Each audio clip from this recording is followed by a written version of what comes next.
We got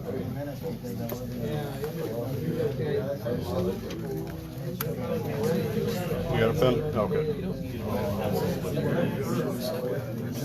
So we need everybody to sign this?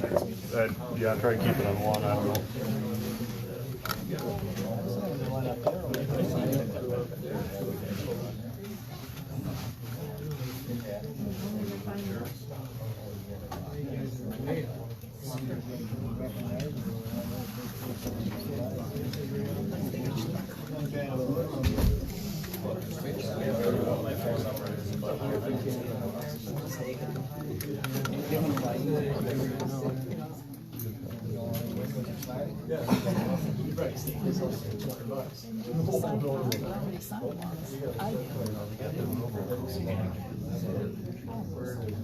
Get on the do not call list.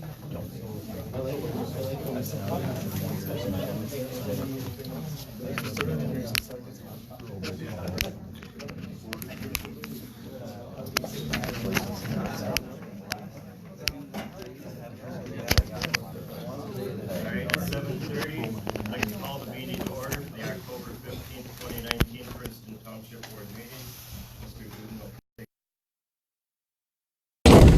Item on the agenda is the pledge of allegiance. I pledge allegiance to the flag of the United States of America and to the republic for which it stands, one nation, under God, indivisible, with liberty and justice for all.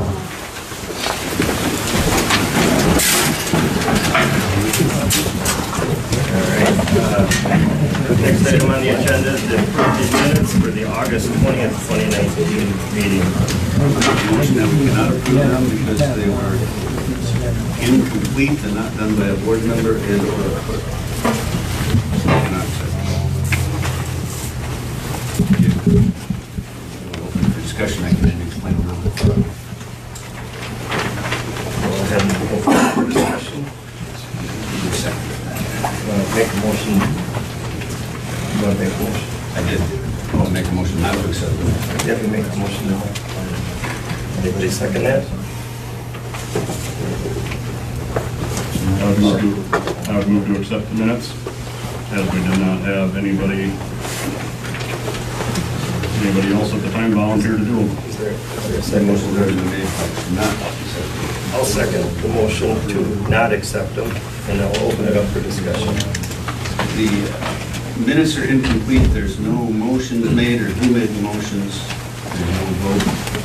There's a place that they're not done by anybody of any authority for the township clerk. And I don't think we can legally accept them because of that.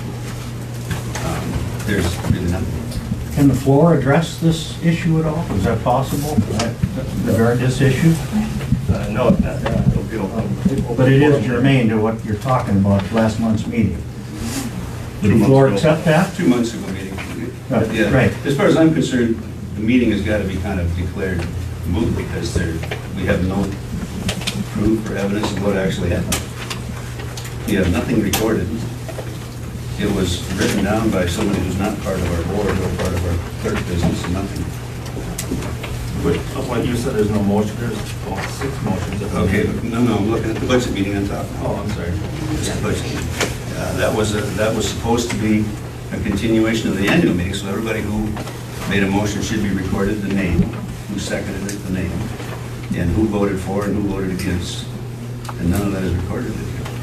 It does give monetary, there's $380,000 you guys are gonna spend on your brother's road. That came out of, Mr. Anderson, we absolutely. just, look, I understand, but in lack of a chairman here, and you opened the meeting, sir, and I understand that. My name is Randy Hatch, and I'm a resident. I've been here for 37 years. Out of order. About the last time we had. No, Randy. Sit down, Randy. You're not recognized by the We chair. do need to talk about this because, Randy. Sherry, I would operate in the open forum. but that's at the end of the meeting, and we're That's right, at the end supposed of the to meeting. address this business now. But If you're gonna vote on something and approve something, at least give us. Out of order. Mr. Vice Chair, I want to hear what the man says, because what you're talking about is the meeting minutes of the annual Right. meeting. That is the voice of the electorate. That was So it's very last- germane to hear what the man says, because he wants to speak. I want to address the 2020 budget meeting Hold it for open that we forum, had. please. Adam, could you give us a guidance? The table action on I the have not, I minutes. don't have a copy of the meeting minutes. Mr. Anderson is correct, meeting minutes need to reflect the motions and the outcome of the votes. Meeting minutes are not required to be prepared by a specific official, but they are required to be approved by the board as the official record of the meeting. So, again, I don't have a copy of the meeting minutes, I've not reviewed the meeting minutes, but they do, at a minimum, have to say what the item was, you know, with the motion in a second and the outcome of the vote. I don't think you ran that meeting right. That They was the didn't. problem. I studied that Minnesota rules about having Out of minutes. order. And Out of order. who should be doing Out that? of order. And it didn't Open do forum. it, it didn't do it right. Out of order. Out of order. And Ask him to sit down. according to the Minnesota Sit down. open. Or sit down. Turn down, babe. Randy, Sir. you need to sit and wait for open forum, please. Well, I don't know if I could do that. Many of us have taken leave. Well, you guys didn't run the annual meeting, right? So why should we change it now? You were part of the annual meeting, right? Yeah. I'm not the chairman. I didn't run it. So, do we have, do we want to vote on, let's, You can't accept them, they're not complete. we can have a vote. Well, If you so accept them, it's going to be I'm saying complete. you didn't do it right. So, yeah. It's your responsibility. If you want to do it, go ahead and do it. You're violating the Minnesota open meeting Exactly. law rule. That's what you're doing. As long as you're good with that, I can read it for you. It's page 7, revised July 2017. Are you done yet? Out of order. You're out of Out of order. order. Out of order. This is not your meeting. What, It has to do with. What the motion township. you Why would you want- made? There was a When motion made. self-informed. The motion was made to keep the levy at 2019 rates going forward. Does it say who made it? And who voted in it? Gene Stokel made the motion. It doesn't say who voted for and who voted against it. For the continuation of the annual meeting, I think that has to be in there. Yeah, I'm going to, these are the things that need to be corrected on, because we usually have to look at the meeting minutes and make changes, and we haven't done that yet.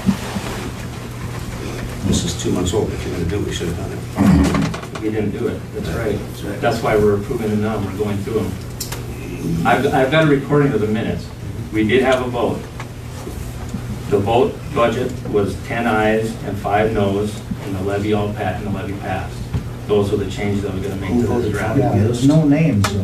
That's the Yeah, deal. record that. Who voted yes and who voted no? First of all, the budget is not voted on by the electorate. Absolutely it is. No, it is not. It is voted on by the board. It The has to. levy is voted on by the electorate. No, just the opposite. It is the levy that goes to the electors. That's what I just said. The budget is not voted on by electors. The budget is voted on by the board. Then why do you have a And it passed. continuation of the annual meeting? That's the rule. The budget is voted on by the board. And it passed.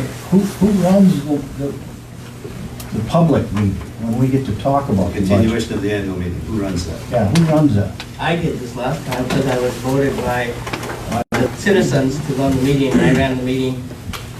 Was there a Not motion to the that? continuation, the one before that, I'm sure they had. The continuation general wasn't chair done ran that way, was it?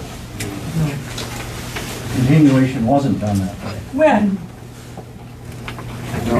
In August.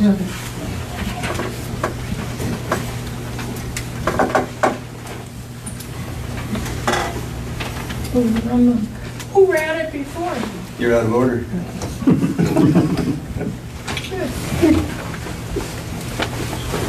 So my advice to the board is if there are corrections to be made to the minutes, work through those. Hopefully adopt some minutes. If the board's not ready to adopt that, we certainly table that action until the subsequent meeting and do whatever additional, review of recordings that might be helpful for that process. I'd like to make some changes to paragraph 4 then. Civic donations will no longer be directed by the township, not directly applied to the fire funds. So if you cross out directly applied to the fire Can you funds. speak up so somebody can hear you back here? So paragraph 4, civic donations will no longer be, we're gonna strike directly applied to fire truck fund, and we're going to add decided by the township. So we'll read, civic donations will no longer be decided by the township. Allowing citizens to designate where funds will be applied is going to happen individually. So what that's saying is that you and Gene took that away from the Nope, I'm not done. The before, we're at the second to last line, Chair Stokel motion to keep the levy at 2019 rates going forward. The budget vote was 10 ayes, 5 noes. But as I specified earlier, the electorate does not vote on the budget. And the levy was voted all in favor. There was no abstains or no motions. So let's get back to that 4th paragraph. That's you and Gene decided that you're not going to be giving donations anymore. When you did your budget at home on your table. That's what I'm asking because I don't understand it. Well, that's not what was said. But you took that money out of the budget, you and Gene did, so that the civic groups get no more donations. You two decided that. Is that what this is saying? What this is saying is that the budget vote was 10 yeses and 5 noes to the budget, and that the levy passed. No, I'm back up to paragraph 4.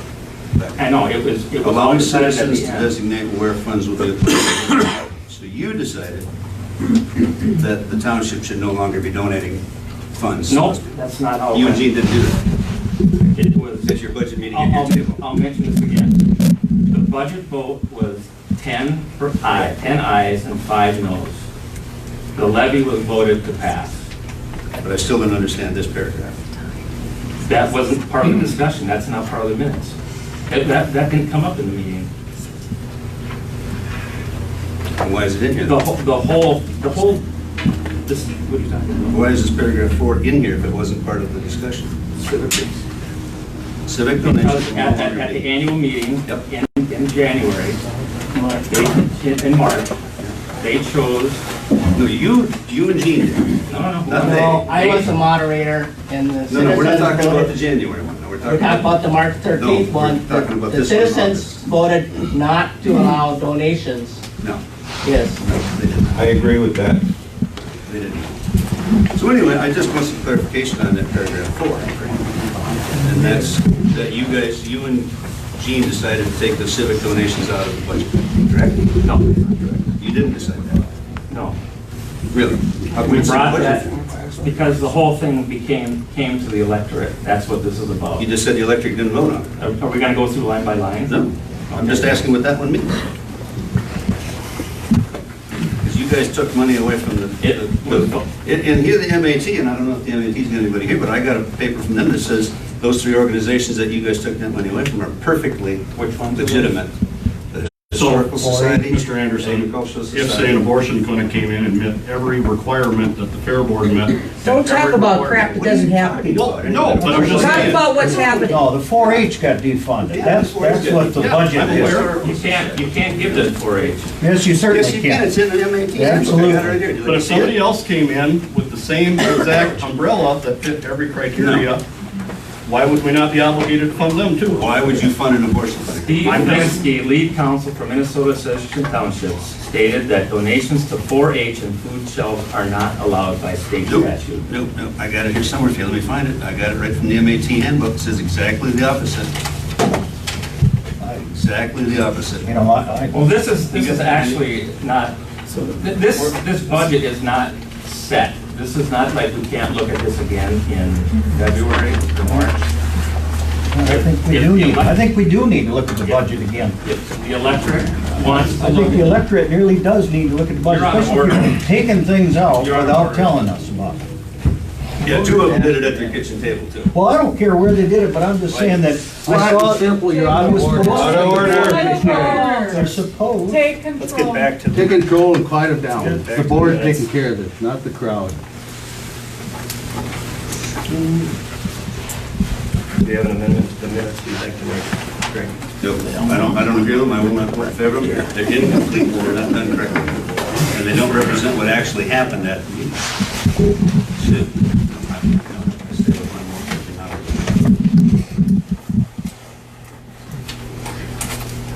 We have no evidence saying anything other than that, so, other than what he says. I'll second the motion to not approve. Okay, so we're going to have a vote on approving of the minutes as they sit. Anybody want to make a motion? Or, I mean, all in favor say aye. Aye. Aye. All in favor say, yep, unanimous. Mr. Vice Chairman, I would like to move the motion that I will review the minutes and rewrite them. Do you have a copy of them, Andrea? Yeah. Rewrite them. We didn't want to make them like a dictation. That's why we tried to make it more clear. Adam, is that, what's the direction we need to go with this? You do need to approve minutes at some point. Sounds like it's not going to be this meeting, so presumably something will be presented at the next meeting. We have a motion on the table that Thomas is going to take another look at the minutes. Is there a second motion? All in favor of the motion? You made the motion. Bill seconded it. All in favor say aye. Aye. Aye. All in favor say no. So that is unanimous. All three of those things you defunded are listed on there as acceptable. What's up with, okay, we're on to the next item, Greg. Approved minutes of the September 17th, 2019. I read through them, there's about 25 or 30 errors in that one. Anywhere from typographical errors to not having motions listed or seconds. Typographical errors are a lot that are meaningless, but there are a few things I don't understand because of the typographical errors. I could go through them, there's literally probably 30 options, 30 things here. Maybe Why don't you guys go would- through, circle them? I did have a circle. Yep. I will. 4H is not listed there. Yeah, you can put it in the very back page. You guys, and Gene lied about it. Gene's got it right in the minutes, these minutes, that he said that MAT said we could not donate to these, and here it is, right from the MAT specifically. So that was a lie. We're on the minutes of the September That's what I'm meeting. talking about, the minutes from September meeting. That's one of the problems he said, that they did not allow. And there the MAT says it is. Well, let's skip to the minutes rather than the agenda. Make a motion, we turn these and have these rewritten and see if we can get some kind of understanding of them. Do we have a second on the motion? Rewritten. Clear them up.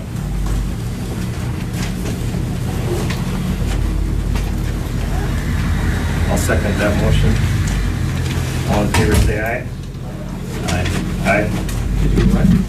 To take another look at the minutes and have them cleaned up, get rid of the typographical errors, and we'll revisit it next month.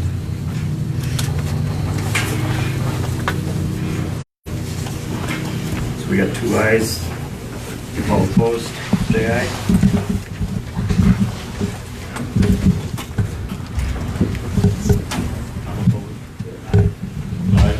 So that one did not pass.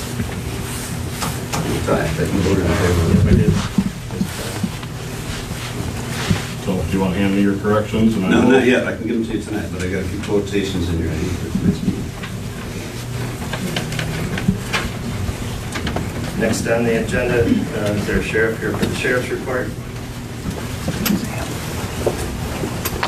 Okay, no sheriff's report. Old business, final plat, Silver Lake Pines, section 26, for 2117, Aspen Road. Yes, members of the town board, Jesse John Doe, representing the Silver Lake Pines LLC, has made this application for the final plat. It's in the east half of the southeast quarter of Section 26, and it's along County Road 117 or Aspen Road. It's 7 lots, 1 outlot, total of 111 acres. The 7 buildable lots will all directly access Aspen Road, so there's not a need for a new roadway for this.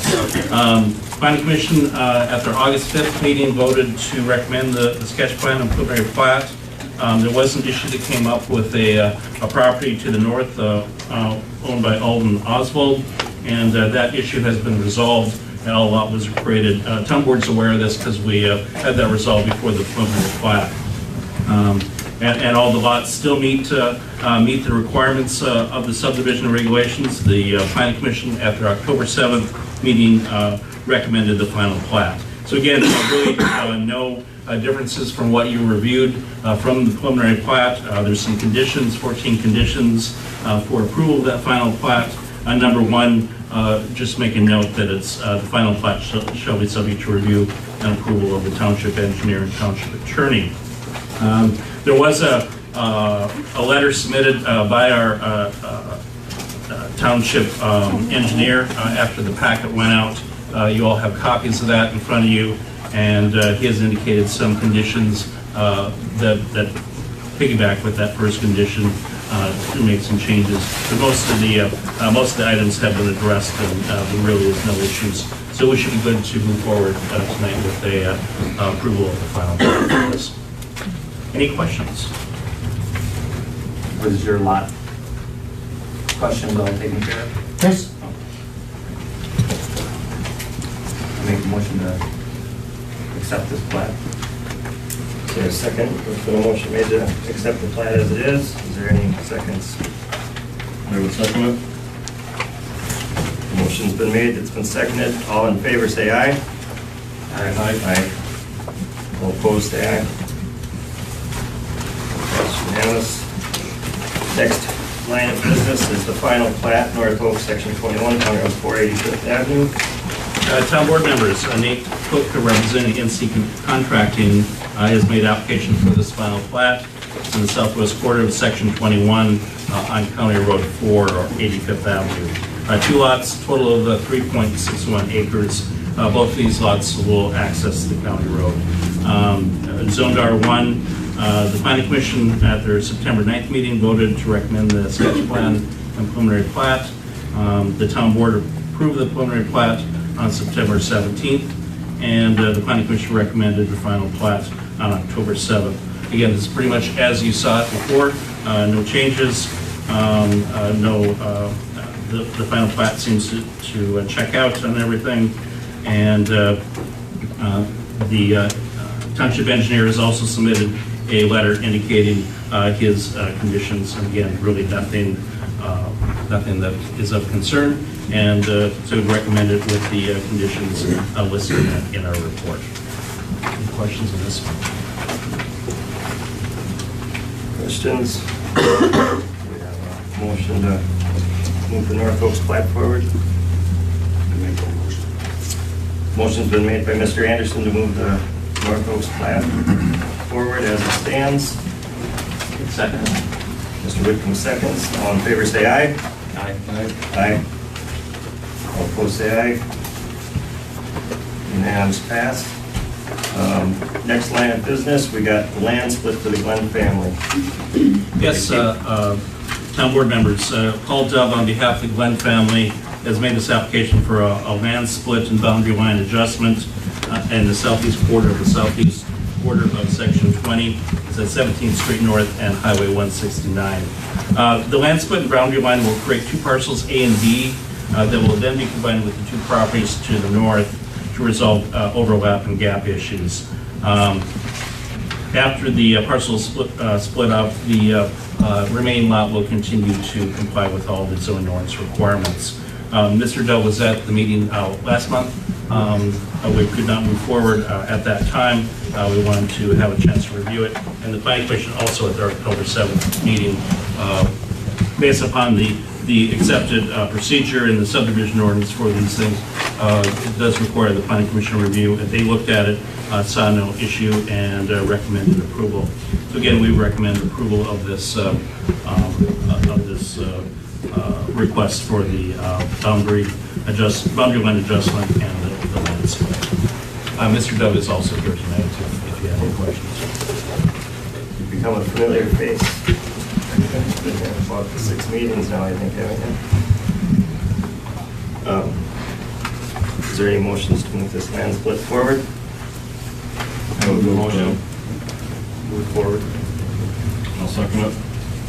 Motion's been made by Mr. Whitcomb, seconded by Mr. Duden. All in favor, say aye. Aye. All opposed, say aye. Passed unanimous. Next, we had discussions on the agenda as an independent audit. Anybody got any input on? And we have an independent audit by KDV every year. It costs us about $6,000 a year. They've done a very good job. Why would we do something different? Potentially, any newcomer coming in would have a clean slate, make sure that everything was done ahead of time. I had actually spoke with John Archer, over one of the firms that Matt recommends, and he said, pass these on as a FYI.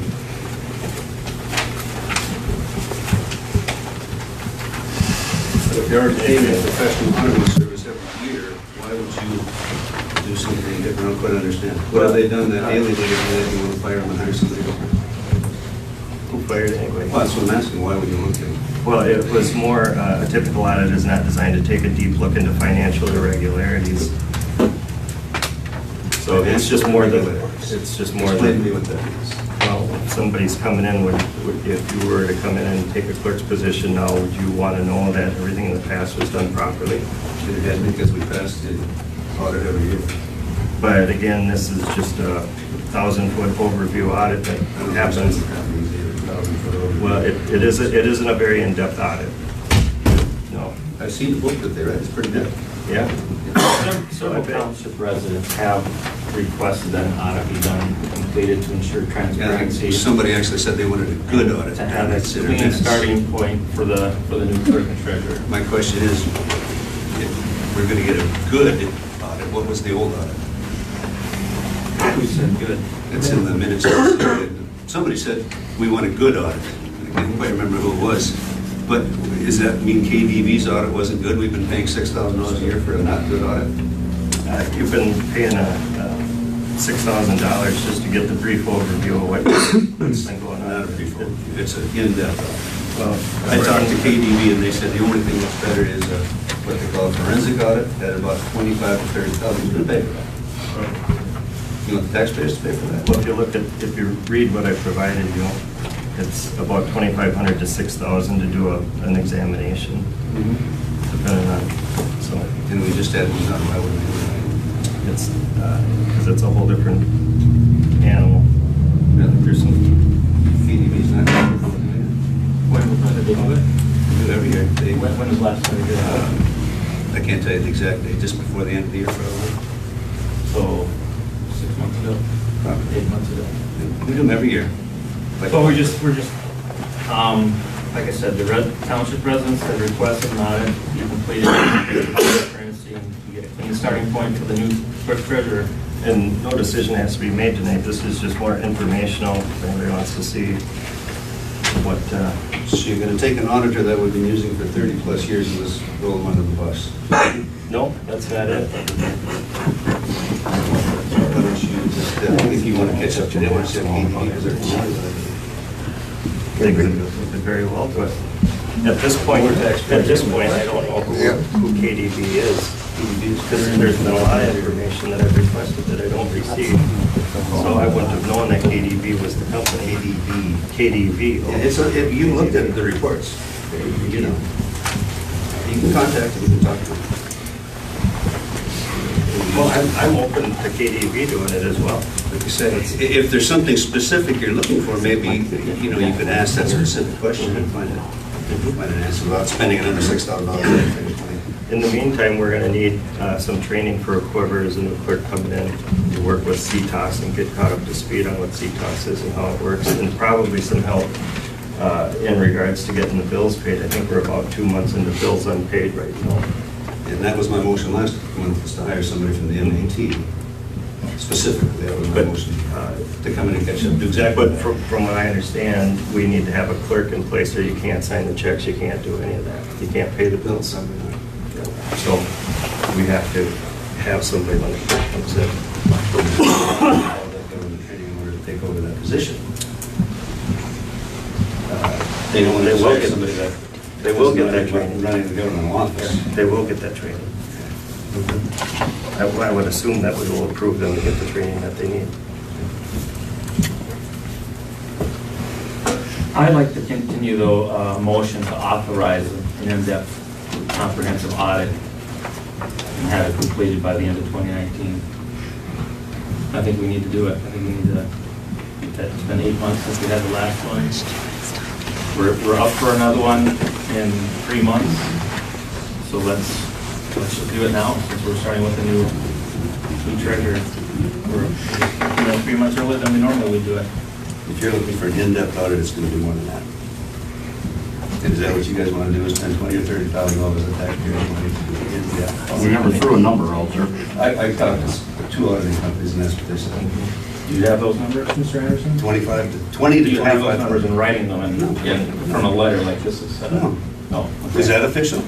Looks like it is. John Archer's CPA. Well, you question them, and then you bring back the thing, and then we might want to, I'll bet you it's way more than that to do an in-depth audit. Well, we can change the motion. You guys want to reword that differently? I don't understand why you guys want to be spending taxpayers' money so much. Because you said we do it every year. We do. So And the next year is coming, we're and then we'll 3 do it months again. ahead. And then we'll Which do is it 3 again. months ahead. Before the new person steps in. It's easy spending somebody else's money. But it's not going to be $6,000.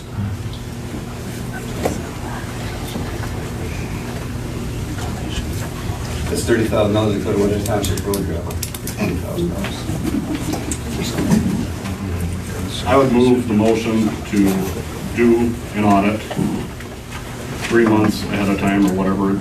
Remove the motion to bump up our audit to coincide with our annual audit.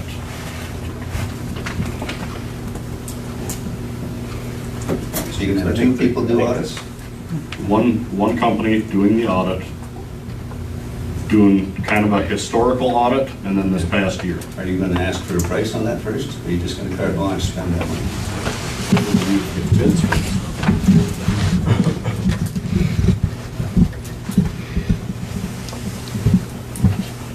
And do you want an audit, or do you want actually what John Archer had mentioned, where you actually take a look at a few different items? I think if you read... I would move to withdraw my motion.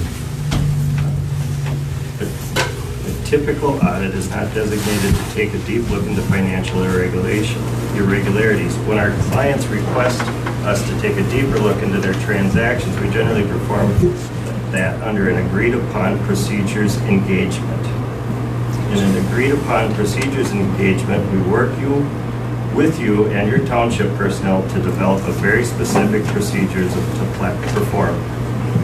So it goes on to say that it's not an in-depth audit that's as expensive as what Mr. Anderson's talking, that they can get very, very expensive, but if there's some certain things that the township wants to have looked at, that they can be looked at, and then if they develop more things, then it might send them down more rabbit holes. But at this point, So you asked them to look into financial irregularities, it says. That's what you asked them to do. So you're saying that there's some financial irregularities that have been going on here in the township that our other auditor has not found?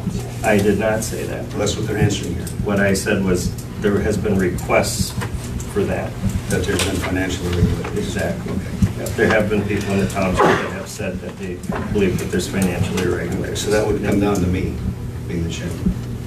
that necessarily wouldn't come down to you being the chairman. It could come down to you being the chairman. It could come down to anybody being a supervisor, because the chairman just conducts the meeting. He doesn't have any special powers beyond conducting Nobody the does to meeting. write a check either. I mean, no one person can write a check. That's right. And no one person takes a board action to do everything. That's correct. So the whole board would have to be. That's correct. Well, it wouldn't have to be the whole board, but Well, it would have to be, because somebody's got to vote on paying the check. his checks don't match up to invoices, or? Have we ever had that? I don't know. I don't know. I've never seen your books. Never seen the township They're books. every month, every single month. Yeah, I've seen 4 or 5 months worth of the pay. Or even at that, when I came to invoices, I had to request to see them and dug out. So you're stating that there's been some financial irregularities? I didn't state that there's been any financial irregularities.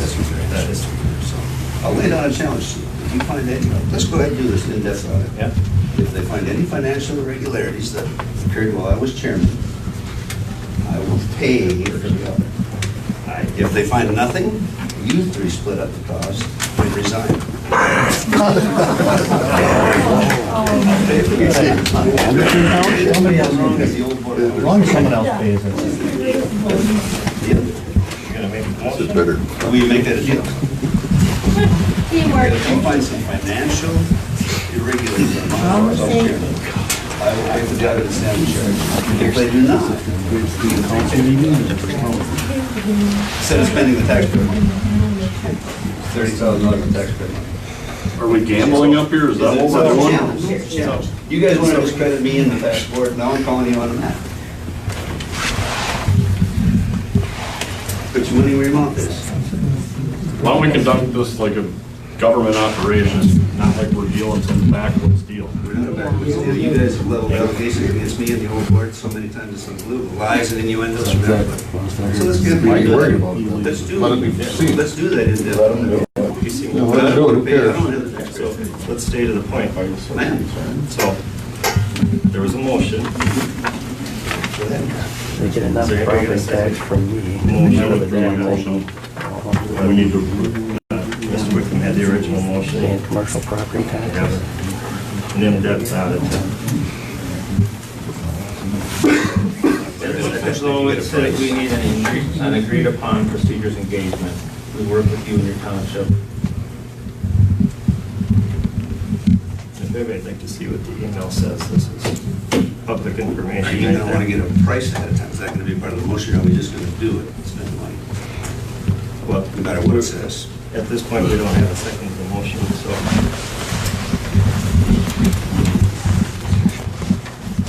We need to refine the motion. yes.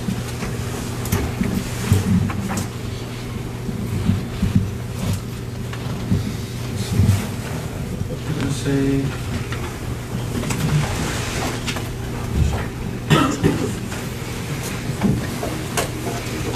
I make a motion that we move forward with working with John Archer and having just a little bit more clarity on exactly what the township, which direction we'd like to head as it relates to an audit.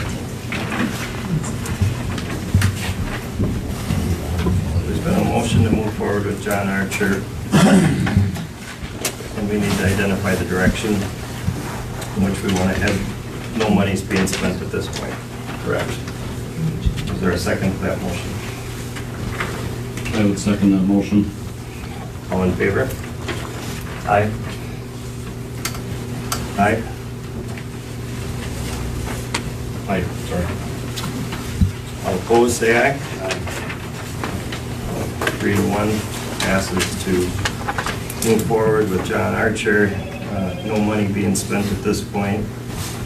Just to further investigate or decide which direction we want to go. We'll continue this discussion next meeting.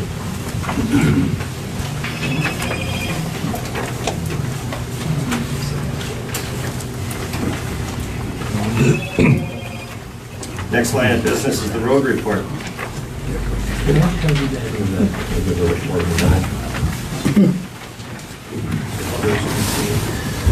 I have to go get them over there. That's probably about it.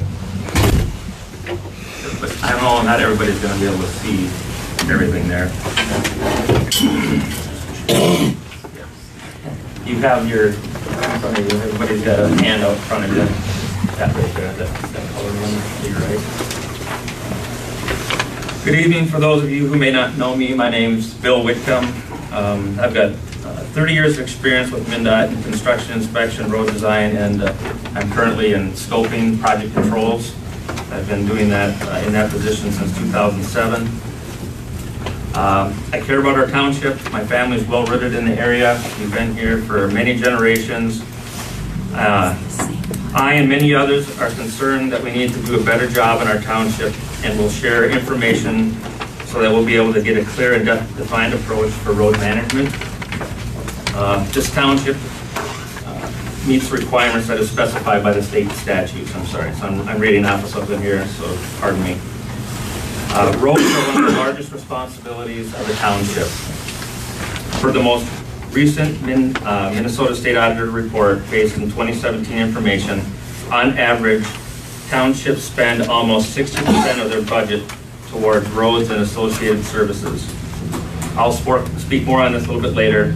I'd like to begin by getting us on the same page to understand what entails and continue to build on this preliminary information in the coming months.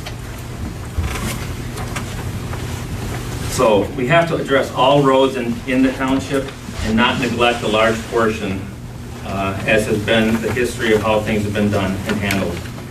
State statutes cannot continue to be ignored without serious consequences.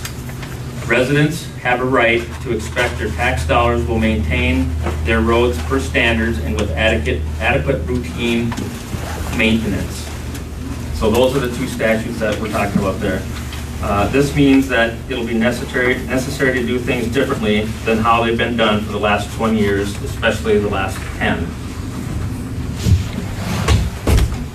I'm not done. Hey, please, I'm not finished. This is my report. For those reasons, I've identified 3 main goals to address those township responsibilities.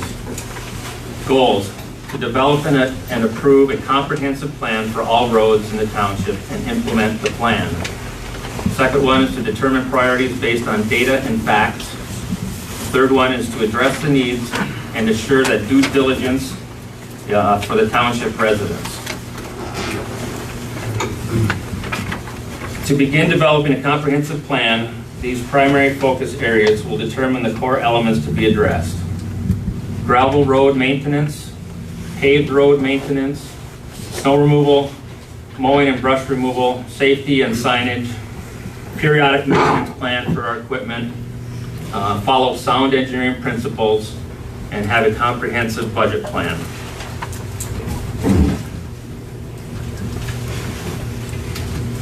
Roads have a life cycle, and that life cycle can be extended when properly managed. Roads also must be managed per their use, and requires us to have factual information to make the best decisions. At this point, we have a lot of conflicting, insufficient, and even incorrect data that I'm finding. Often, decisions have been based on personal opinion, and that's not the best approach to address the real issues that need attention. This preliminary information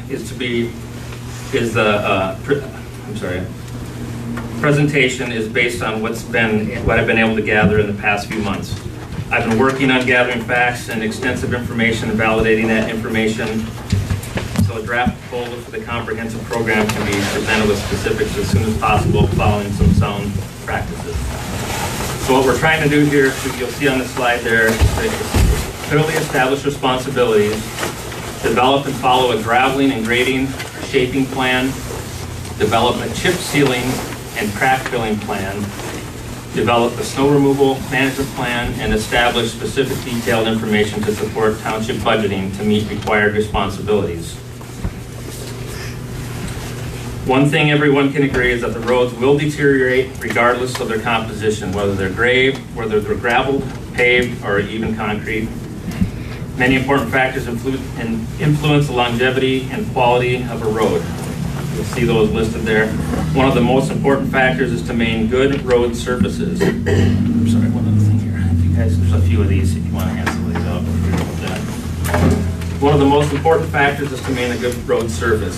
It is especially important for paved roads that the drive-in surface integrity is maintained to prevent damage from water penetration with the freeze-thaw cycles. So our factors are there listed: weather, the freeze-thaw cycles, poor drainage, time, traffic volumes, traffic weight, which we've seen many of our roads. Some of our paved ones are falling apart. We've got an exceptionally heavy dual tandem truck out there that's been loaded many times, overweight. The soil base, both the subsurface and the driving surfaces for each road. The lack of proper maintenance, graveling, grading, shaping, chip sealing, and crack filling. The original construction, these are all factors. Utility patching and other things like animal damage, flooding, ATVs. A few months back, back in May, I believe it was, or it might have been April, our township engineer supplied us with this graphic with showing all the paved roads in our township. So you'll see there, it's the township's responsibility to maintain and improve the roads. A large portion of our township paved roads, greater than 90%, have not been adequately maintained. It is more costly to repair neglected roads than to maintain them. The township is now facing higher costs than necessary due to years of neglect. Normally, a 5 to 7 year cycle is standard for maintenance. You'll see this chart here. The last time we had a crack fill doing all the roads was back in 2009. Our last seal coat was done coming up on 10 years now. And we had some sporadic crack filling in here on some roads. But you'll see this double thick line there, that's 17, 18, we're moving into 20 already. And it's coming up on 10 years on most of the roads before they've had any seal, more than 10 years.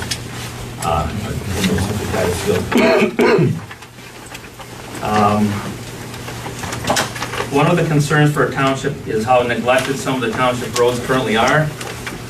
And not by addressing and maintaining these in a timely fashion will end up costing us more. You'll see that, again, I mentioned on the right, it's demonstrated the graph of this slide. More than 90% of the paved roads are required maintenance. Who graded these roads? The graph, these are the paved roads. But who graded them? You had a grading system. Who did the grading? Where? Well, you said you got a grading 1 through 10 here. Excellent maintained. I'm not on that slide yet. The graph was produced in 2004, reviewed in April, I believe it was, and is now several years past the time. It's already been established that the township has a responsibility to maintain neglect, such as this.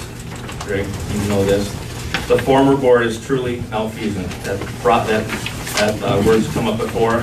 The taxpayers in the township need to realize that this is a fact, that the former supervisors need to be held accountable. This graph that you're coming up with here, this was from our paid people that we've been paying our engineer to come up with this and give us recommendations. The engineer did this graph? The colored one. I can't see that, so I'm not looking at that. I'm looking at Right down in front of you. This one? Yes. Well, who wants to read that? You got the microscope to read that. Yeah, it's the same one that we had in April, and we presented again a few months later.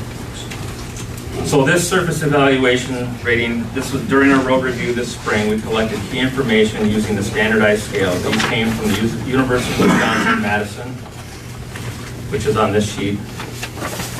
So this was something that we showed everybody, or whoever was here in June. This is what we went through. This was our rating system.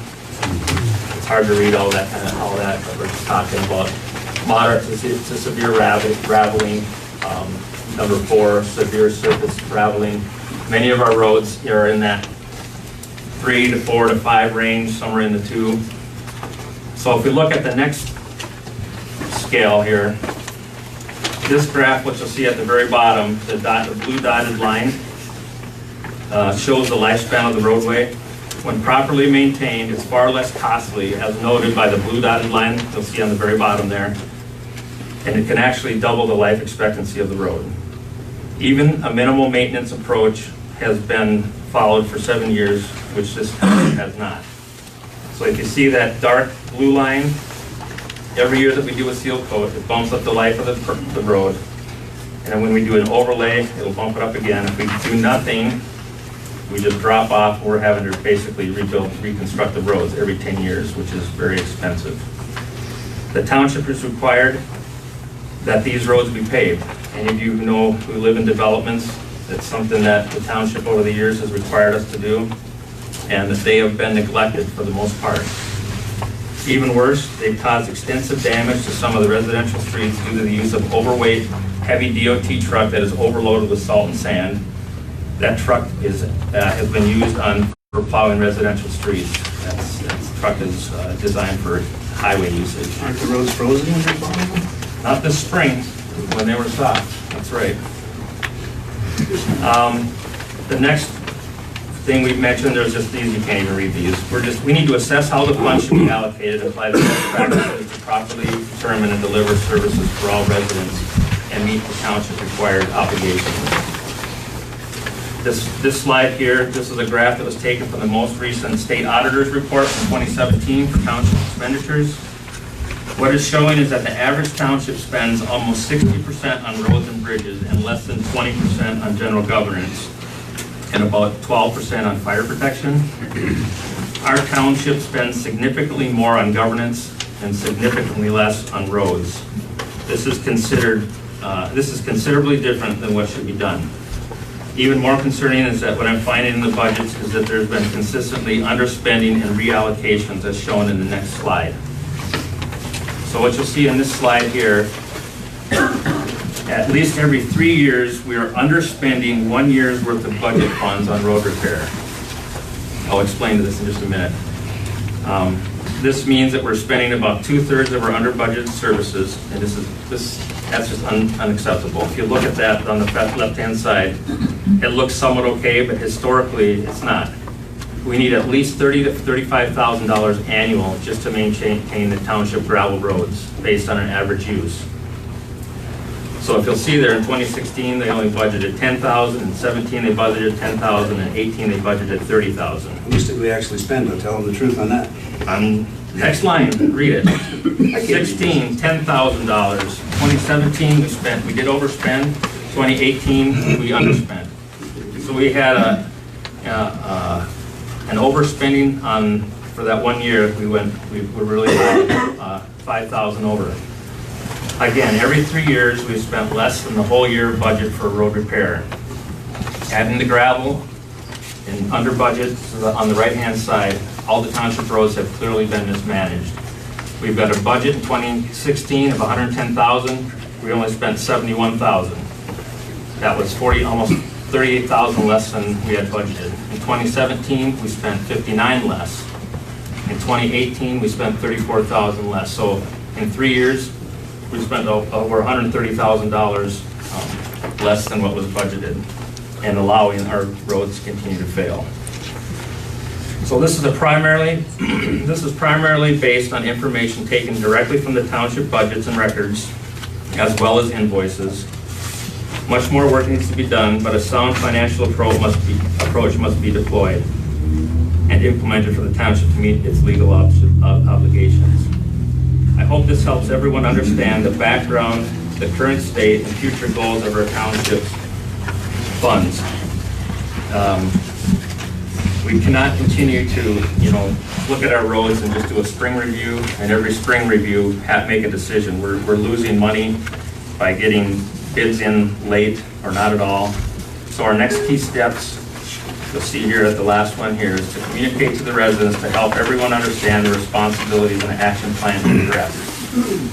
Post information and share information so that residents are informed. So I'm hoping to put this on the website so that people can review this later if they'd like. Establish clear shared responsibility agreements with all bordering cities and township governments. We've had border roads with the city for decades, and we do not have a maintenance agreement with them. So we've been maintaining all these township roads that are meeting with the cities, and guess who's paying for it? All of you guys. The city hasn't pitched in anything. And it's due to the neglect of the old board because they haven't done anything with that when it comes to. Absolutely not. We don't have a plan. Develop a priority scale for both gravel and paved roads. Prioritize and act based on facts and data. Follow best practices and updated methods. And the last three, reduce, eliminate both over maintenance and under maintenance for each type of road surface. Eliminate neglect for paved roads, which adds to significantly higher costs. And then our long-range plan is develop and address township responsibilities on all roads, regular program for maintain as required by statutes as previously mentioned. That's the end of my city. The city decided to do it, not us. Thank you. So don't say that, though, because it's I've talked with Barbie, we don't have it. Mr. Barbie was not even here at that time. Until I find out otherwise, that's Yeah, I know, what you're you the said. authority, right? You don't know anything about what's. So a continuation of the road review.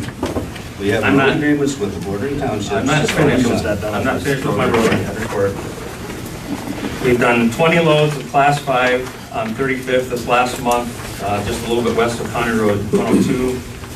We've also done approximately 120 yards of gravel on the east side of the river. So those were that other information that was there. I've also done a quick estimate. Got a couple estimates for our coring and borings that need to be done on 33rd and 82nd. One came in at $5,500. The other one came in at $2,200 for the same work, 8 borings. What else have we got here? I've also been out on the roads doing our traffic counts. I've got 5 roads completed, probably 6 weeks worth of monitoring. So we have that information now. What else did I have here? What was the highest mileage road? Or the highest trip road? What would you think? It's the highest trip is, because 40th is falling apart, just north of the greenhouse there. That's got 142. 33rd has got 126. 40th down right by the Gun Club Road is 124. 50th just south, 2 driveways south of 94, about 110. And then south of Aspen Road is, there's only like 66 people that travel south of Aspen Road. And I was trying to do some on 82nd, but the road meter tube had holes in it, so I had to replace that, and I'll have to go back and redo that one. So those are our 4 high, well, 3 high ones. So I would like to make a motion to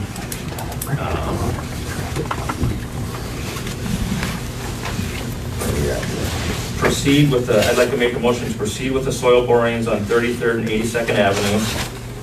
Going with the lowest bid. That lowest bid company was somebody that Todd McClough requested that you go with, or gave me their number. That's what I was working with.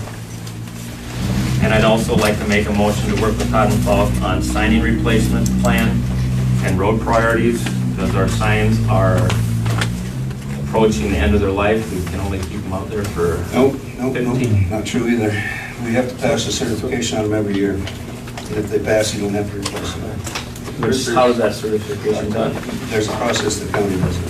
Yeah, I spoke with the state engineer on this one, and it's we'll look into it more.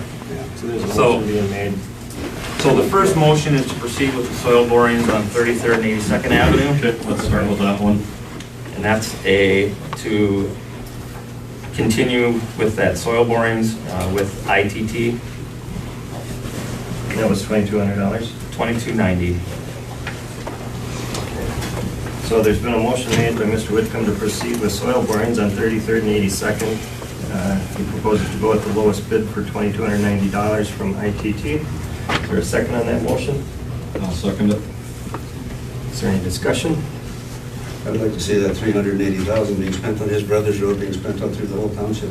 We're not spending the money, we're spending $2,200 for soil borings done. With the money you took out of the reserve of 380,000 for that road, it's a dead end and it could put this house. We are spending better spent. with We are the whole spending township? $2,290 on the soil borings, which we will always have, and we can always use it. But you took 380,000 out of the reserve in your budget. How many citizens live on that road? How many citizens live in the whole township? Live in that whole area? Well, that's one of the highest traffic counts that you have? Yep. Okay. Just so happens to dead in your brother's yard. Any further discussion? Don't you think that money could be better spent than the whole township? Is there any further discussion? All in favor of the motion to proceed with the soil borings on 33rd and 82nd to go with the lowest bid, 2290 ITT, is the contractor. In favor, say aye. Aye. Aye. All opposed, say aye. Motion passes.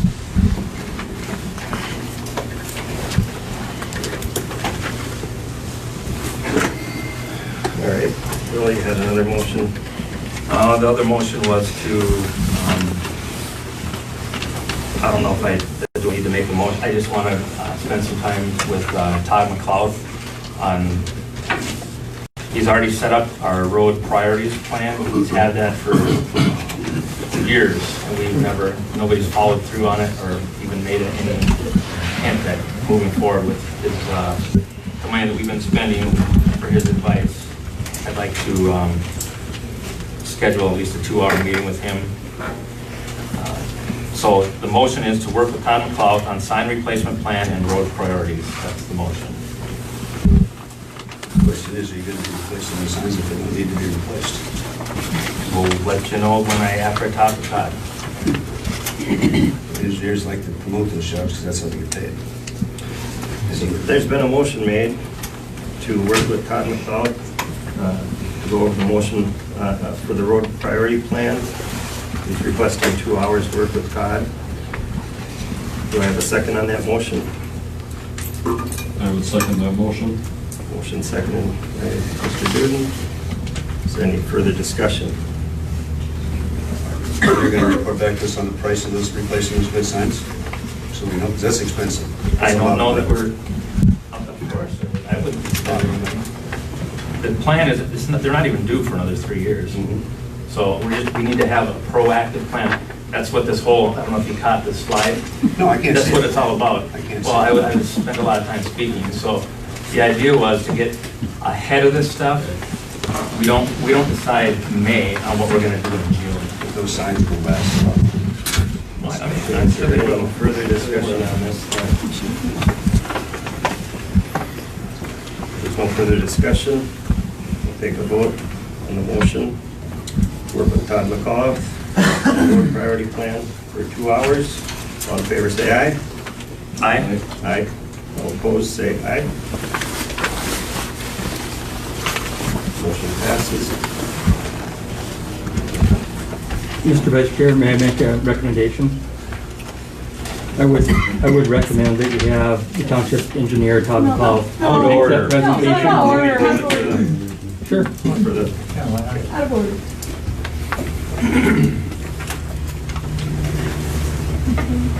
All right, next one, next line of business, review clerk and treasurer applications. I don't know that we can necessarily review them here. Had some discussion with Mr. Ripple before the meeting. It sounds like we could do a continuation meeting in which we could actually do interviews. That does not require all the public notices, if we're just going to do a continuation of this meeting. Correct. If instead of adjourning, we continue to a set time and date. It's not considered a special meeting. It does not require additional. And the discussion on those people that are applying, is that an open meeting, or do we close the meeting once that opens? No, up? that is open meeting discussion. Okay. The only thing related to applicants is, it's in any application form, I'm not sure exactly what information you have. Certain pieces of information may be public or private, not subject to disclosure. And so to the extent that the board has packets of information on people, some of that information may have to be redacted in the publicly available copies. And to the extent the board chooses to do interviews, that's still a meeting of the board. There's no grounds to close that, so it doesn't need to be done in open session. Were these job applications posted on the township website? No, they were not. Why weren't they? I thought you guys were. That's not our official place to post this, the papers, that's where they're posted. But in the recommendations there, I think I read somebody wanted to post it on March, July, or regular stuff for some reason.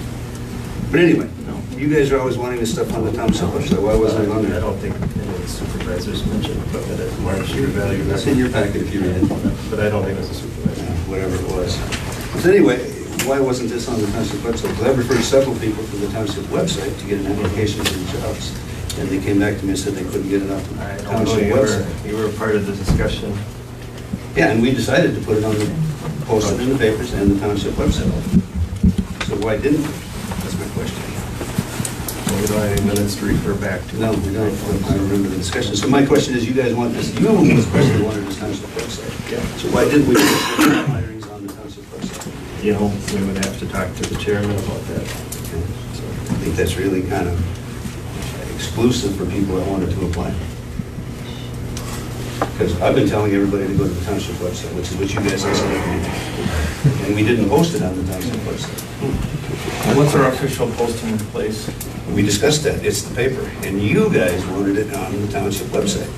Gene said it, we all said it, it was all there, everybody discussed it. So everybody I told to apply for these jobs couldn't because it wasn't on the website.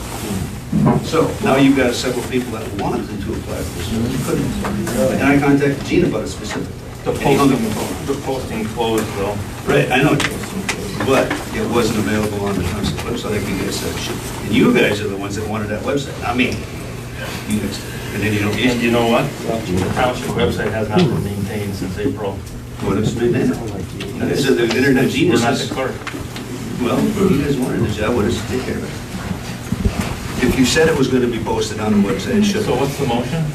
Have we had a motion? We haven't had a motion, we just were exploring our options. Our option is, you know, do we want to continue to do a continuation of the meeting, set a time and a date, and then conduct interviews, give the people an opportunity to come in and interview. Is it possible to have multiple I mean, if, we're gonna need to have time to get the question, if we're gonna interview people, get the questions pulled together. I would think you would do it all in one night as far as the interviews. What would be the reason for having a continuation rather than another meeting? Explain it to me, I don't know. Don't have to delay through doing the newspaper ads. If you did another meeting, you'd have, you know, one be able to go into the paper till next week, and then you'd have 2 ads that you'd have to run through. So it'd really be 5 days. Posted in the paper and posted out here 5 days, is that correct? 3 days. Just a single posting? Or does it have to be posted? Posted for that full 3 days. Or just for the full 3 days? So it'd still be delaying it possibly 2 weeks. So we wouldn't be able to get in until next Wednesday. We're going to post it for 3 days. So when are you thinking about having this continuation? It's open for discussion, so. Let's see the calendar. It would have to be, for me, it would have to be 2 weeks.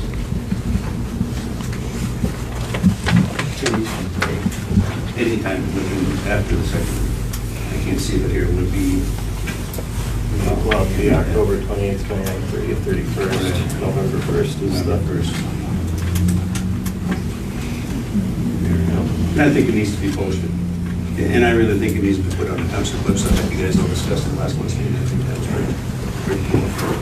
I don't see anything in here about the township. Yeah, we had that. I actually talked to Gene about this. Well, I would say that we shouldn't delay this any longer than we need to. How long do we have to wait for the continuation? We could set it for Monday the 21st. You can continue a meeting until tomorrow, or 2 weeks from now, or 2 months from now. I don't know that we want to continue that.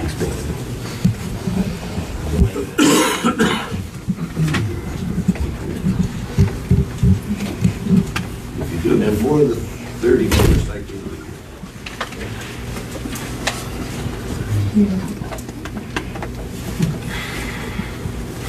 So, you want to make a motion, or? How's your schedule looking, Thomas? I'll make it work.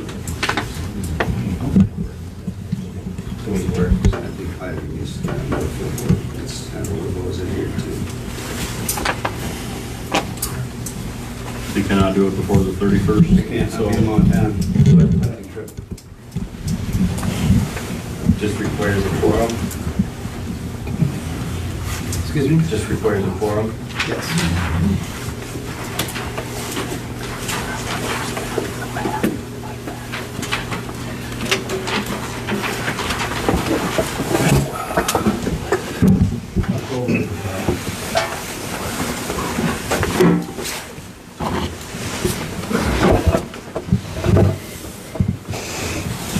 I did that back, I waited back 30th to the 31st.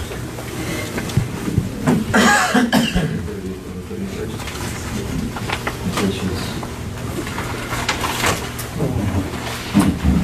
So almost 2 weeks.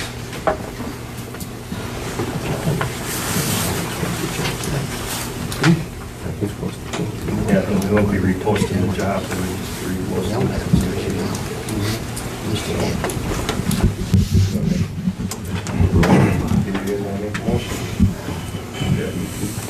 Well, the applicants would have to be available. Yeah, the applicants would have to be available. That would be kind of them at that point, yeah. So, I'd make a motion to do a continuation meeting on Monday the 21st. At 7 p.m. I'd second that.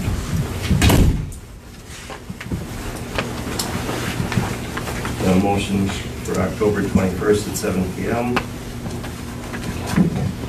All in favor, say aye. Aye. Aye. All opposed? Aye.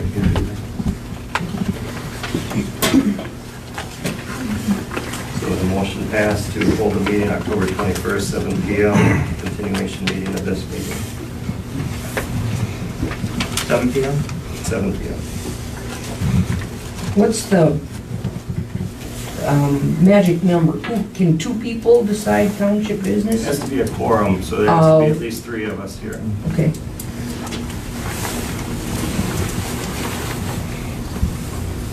Next item on the business review, select snow plow option. To my knowledge, there has been no applicants for snow plow operators. Yeah, I've actually had some at the shop, but they were requested to go to the township website. You guys didn't have it posted there. So, there you go. I'd say since we had no applicants for snowplow drivers, that we would move forward with the contract company.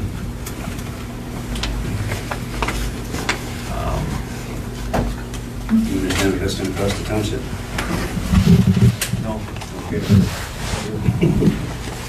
I know that we spent over $22,000 just in repairing this equipment in the last 3 years. You said that. Yeah. But you failed to say how many years before that we didn't have anything. I would never supplied any information. So it's super simple. There's been a motion. I make a motion to hire, select this, Dahlheimer Trucking Services. You guys have done a criminal No investigation applicants. and driving To record drive the checks. TS equipment. It's his company, not driving our equipment. What you want. Got the contract, and be allowed to use a single axle plow in case of emergency, like if he has a breakdown. Are you going to require any kind of checks? Driving record checks, criminal background checks? You're going to be representing your township. Realistically, Greg, for commercial plowing that we do, all I need to have is a certificate of liability. You don't care about anything else? And I can have anybody in their Well, own you're not mystery, running you a know. town, I mean, we're township, not private township. But you're representing the government? He's representing an independent company. No, he's representing us. So Greg, the last 20 years I plowed for you is nothing? I don't know, I'm asking you. I'm asking you. I'm fine. Okay. So there's See, he's fine, let's do it. I would second the motion. a motion to accept proposal by Dahlheimer Trucking Service to handle the winter operations for snow removal. Is there a second? I seconded the motion. Motion seconded by Duden. And further discussion? Yes. Definitely need to have a background check done. Mr. Persing, I would like to request permission to get our truck certified up to DOT specs. So we got to move forward with the motion first. So is there a discussion on the motion? Yeah, mine. You want to amend the motion? I would. I think that's very important. We're representing the governmental agencies. So is it just Brian or the driver? The drivers, same thing we would do here. I mean, we wouldn't have people coming here with so they kind of driving around. No, it's Or even Class A. See if he's got a Class A. Our drivers have it in the past, so. You need to, you check out, so really know. They have being a commercial driver, he does. If you know what traditionally It don't matter. Not typically on contracts, my suggestion would be, liability is always uncertain. So typically there's a requirement for a commercial general liability policy with the township listed as an additional assured. The tort limits in Minnesota for units of government are $1.5 million. The general practice is to require a policy limit of $1 million. And so that would be kind of standard course for a contract like this, to require commercial general liability policy, $1 million with the township listed as an additional insured.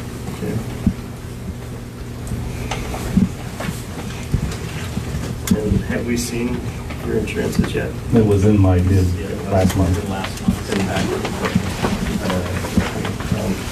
Did you, do you have to have the balance?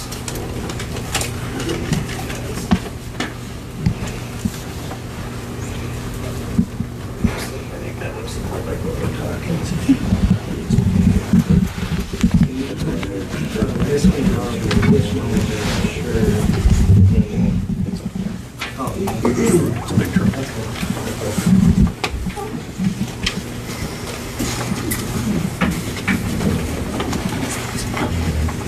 So we'll follow up with the original motion.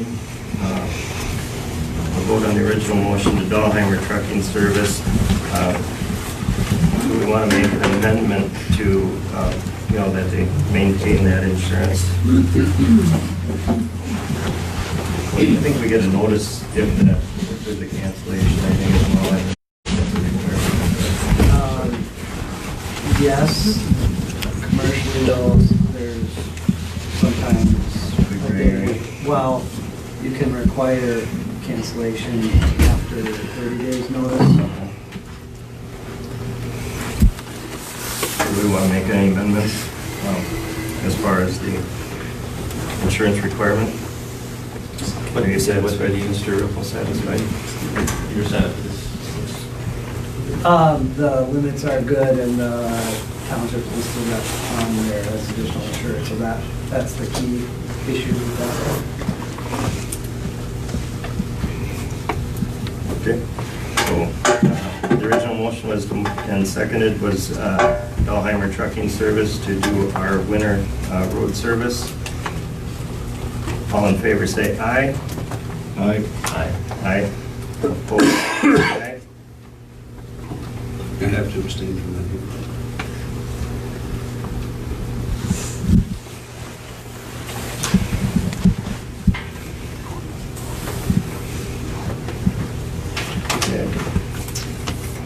And then I would like to bring up, since we're on the plowing operation, I'd like to move and ask the board permission to bring our small plow truck into Rugged Fleet Services in Malacca. We brought up, kind of some of what they were proposing to do and bring our truck up to spec. That way, if there is an emergency, he does go down, when these roads open up, our equipment is at least up to spec, because it was June or July before we even got salt out. Do we have an idea what that'll cost? Just their hourly rate and me shooting from the hip, trying to. What is it over here?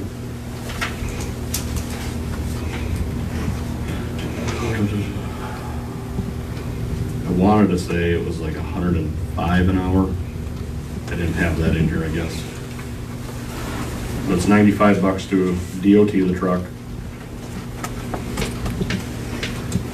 And then their hourly rate, and it was 105 or something. I don't remember what it exactly was. The DOT just inspection. Just inspection is 95.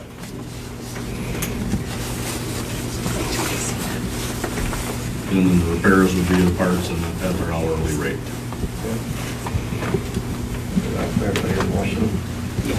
I would like to move the motion that we get our Sterling truck to Rugged Fleet Services in Malacca, get the truck up to DOT specs in case of an emergency to be used.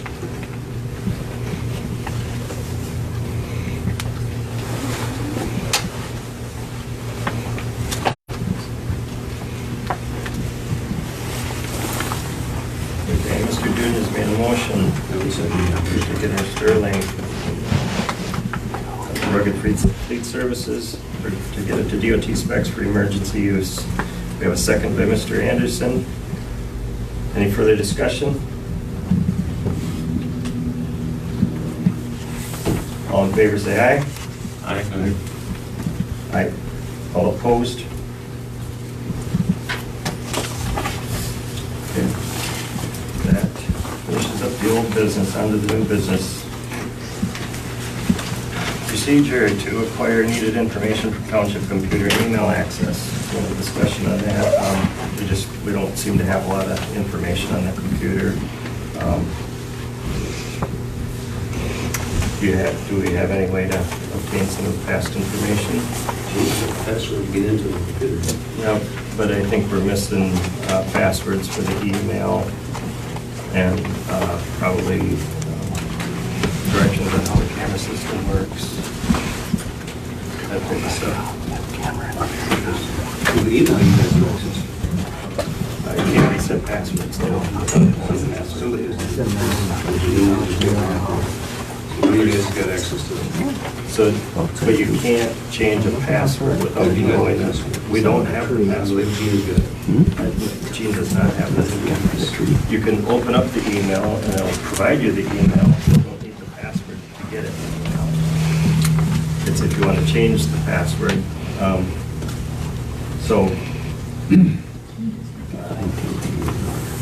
Is that information we can request under 36701 to have? Yeah, so that statute provides for the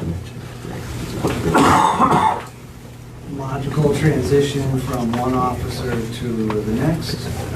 So if there is information that has not yet been passed on, that's the grounds to request it under. Typically, this is not something that an attorney sends a letter out. Typically, a board member is making contact with the individual.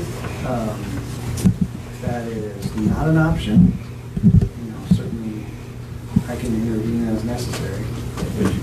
You want to follow up and get the information? I can try, but Gene's got the information. Whether you decide to use it or not, I don't know. Yeah. But like I said, somebody's accessing the computer system. One of you guys will do it. Obviously, it isn't me.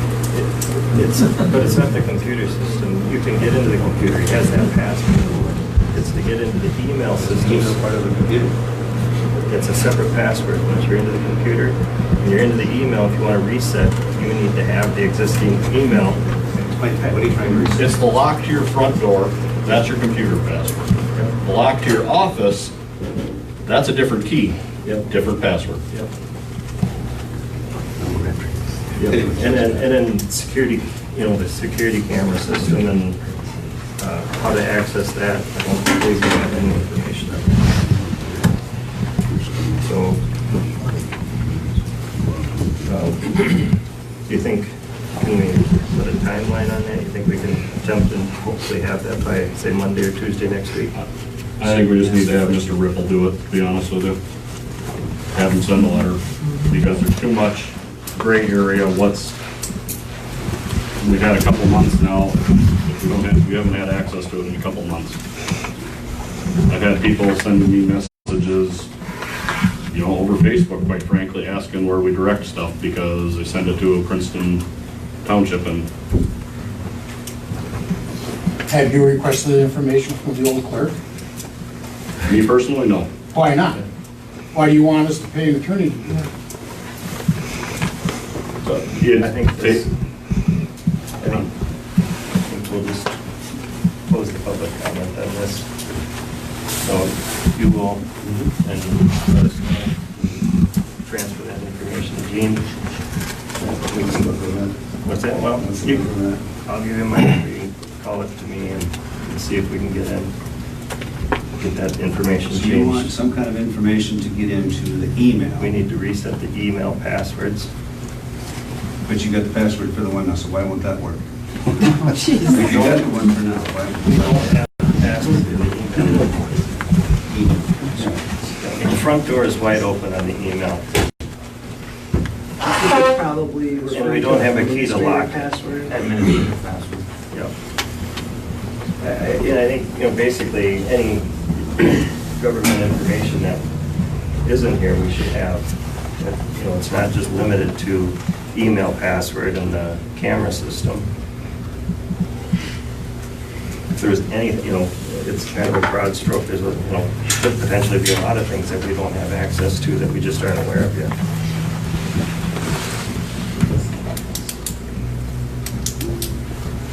So, is that something you can ask? If that's what you want me to ask for, email password. No, Administrative passwords. Any administrative passwords, camera system, any other, if there's any CTOS information that needs to be gotten into, any other information that may or may not be in the office that was government. Camera system. What he was referring to is that will be part of this or no? Well, I'm guessing that's a separate thing. You're opening the door to a whole other room. the number that he was referring to is 367.1 is delivery to successory. Every town officer shall immediately, after qualifying, demand from the officer's predecessor or other person having control or possession of items, all books, records, and other property belonging to the office. Every person having control or possession of any of them shall upon demand deliver them to the officer. So we need everything. Things that were removed from the wall, anything else that may have been removed has to be back in this office. What was removed from the wall? I don't know. There's nothing on the walls. There used to be things on our walls that aren't there anymore. Really? Yeah. In the office. All of the federal guidelines that we're supposed to add age discrimination, all these employment things. Aren't they all posted in the kitchen back there? Because they were last time I was They used back to be there. in the other. No, they've always been right back in the. Okay. in the living They used room to in be the back. right back in the. Where the employees got it. So we used to have employees. And that's where they're posted. So that's what. And as you guys have taken them down, they're still there.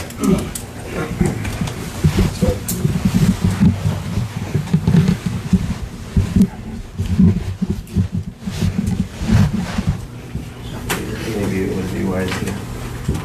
I would move the motion that we have Mr. Ripple send out a letter stating in reference to regulation 36701, just due to the fact that we had an employee resigned abruptly and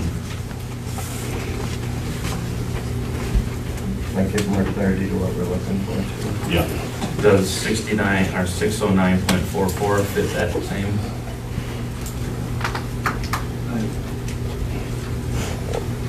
Non-surrender of information. I'm not sure what you're referring to.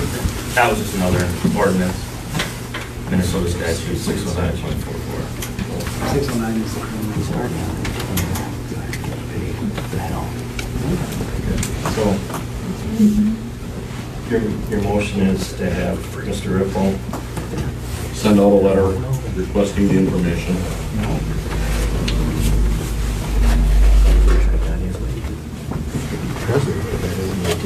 There's been a motion to have Mr. Ripple send out a letter to give the information that we need to operate the office. Is there a second to that motion by Mr. Second? Mr. Whitcomb seconds it. Is there any additional discussion? Any additional discussion? All in favor of having Mr. Ripple send the letter? Vote by saying aye. Aye. Aye. Opposed, say aye.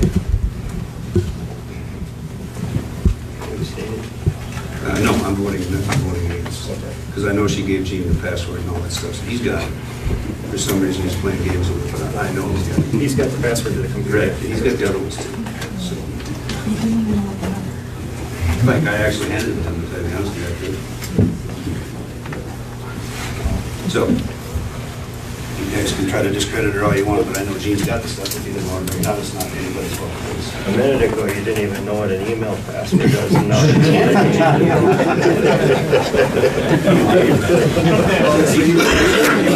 can't say that you know that we got it if you didn't even know what it was.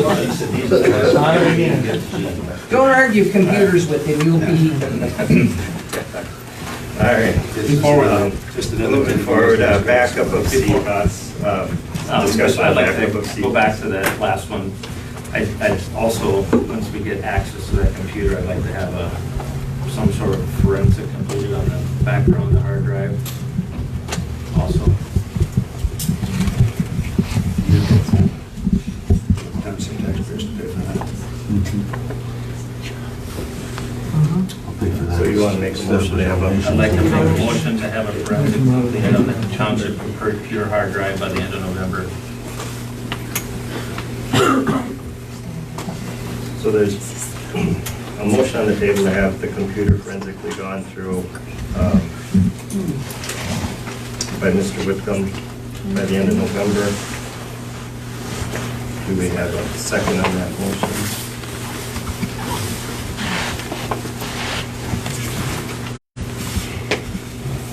I would second it. Get a second by Mr. Duden. Further discussion? Who's going to pay for it? The more you want the taxpayers to pay for it?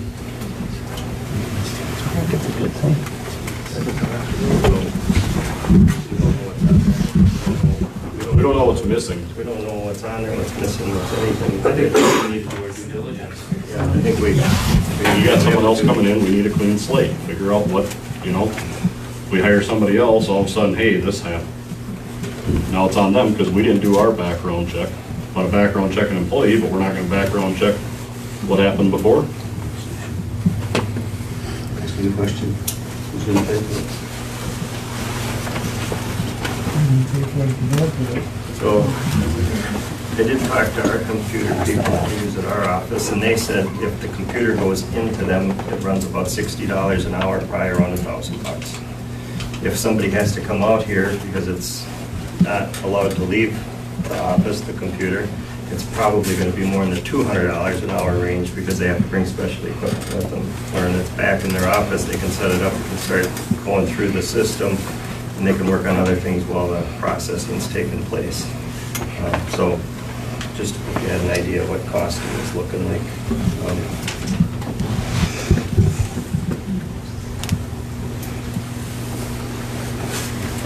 Do we want to set a price on how much we want to authorize it to for complete forensics review? It's your motion, so. I would authorize up to $1,000 to complete a forensic review, up to or more.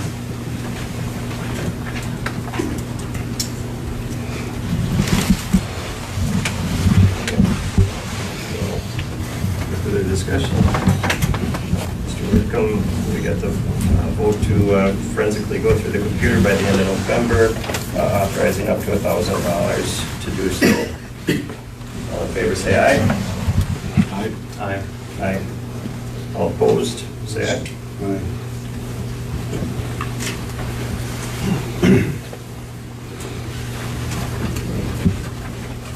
All right.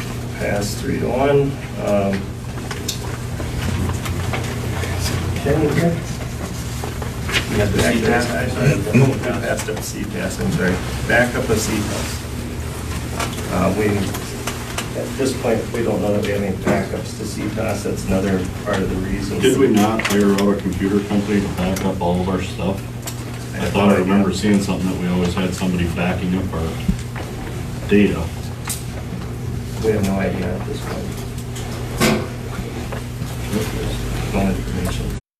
Do we have any old treasurer's reports that we can? That are aware. Got our files, my files full of all this stuff. I think everything is back on the paper. Yeah, we always signed off on it. Yeah, but they're still here, they don't get thrown away.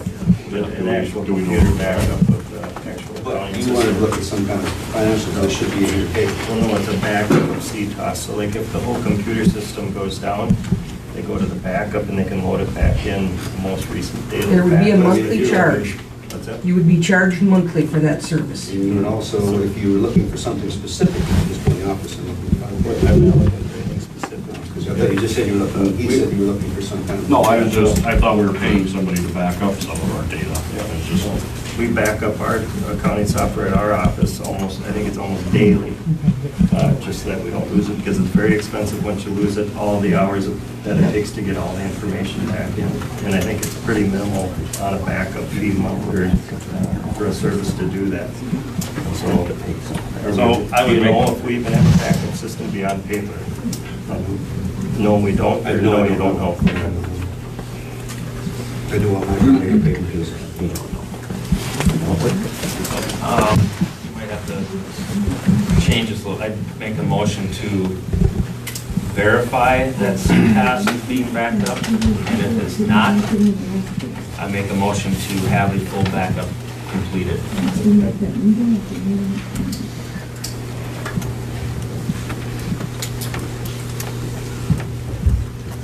Mr. Whitcomb has made a motion to verify that CTOS has been backed up. And if not, that we get it backed up and, did you say establish a system? I did not say that. Okay. So make a motion to verify CTOS as a backup and if not, get it backed up. Yes. And who do you want to perform that? Accounting firm. I'm guessing they're the only ones that are gonna be able to know how to do it. Depends on how many gigs you're talking about. Yeah. Well, I worked in an office where I had a backup that was every 6 times every day. I was paying $45 a month. yeah. KDV, I mean, they would probably be able to do that. That's the same one we brought up earlier. KDV is the one that we've used for, apparently for the past audits. I mean, that.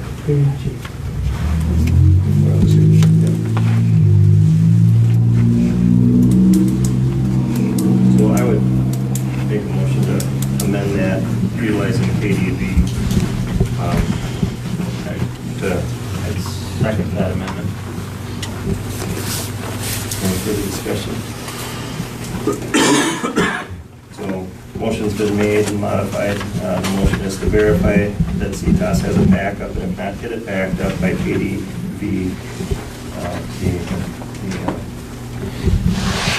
accounting firm that the township has used in the past. All in favor, say aye. Aye. Aye.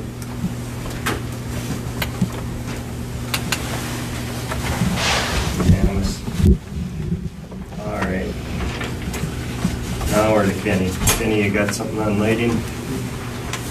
Yeah, I'd like to replace all the lighting back in the garage and bring it up to the LED lighting. The lighting that's back there has been original to the building, it's fluorescent. The ballast, I've got 3 burnt out ballasts in there now, and just with the cost of replacing those 3 ballasts, it would go a long ways towards completely relighting it with LED. And what I'd propose doing, instead of using 8-foot bulbs, split the fixtures and use 4-footers, so it's a more cost-effective bulb. That's what's out there, that's what everybody's using, and I've got a quote from a company that I've worked with in the past, or in fact I'm working with at the Elam home right now, that they gave me a number on what I need to have to bring it up to that. We just did all of them in our shop and in our cattle feeding bars. We just did about 400 units. We put 8-foot direct wire, 110-volt LED tubes, super cheap, no ballast to ever wear out ever again. And so simple. Literally, anybody can do it. And they use about 50% of the energy in oil fluorescent or less. So it appears the total cost on that's $598.04. That's with the discount? That's with the assumed discount of $80. Rebate, not discount, rebate. Yeah. I thought there was also something we could get back from the electric company, some sort of That's the rebate. rebate that they're estimating is $80 from the power company.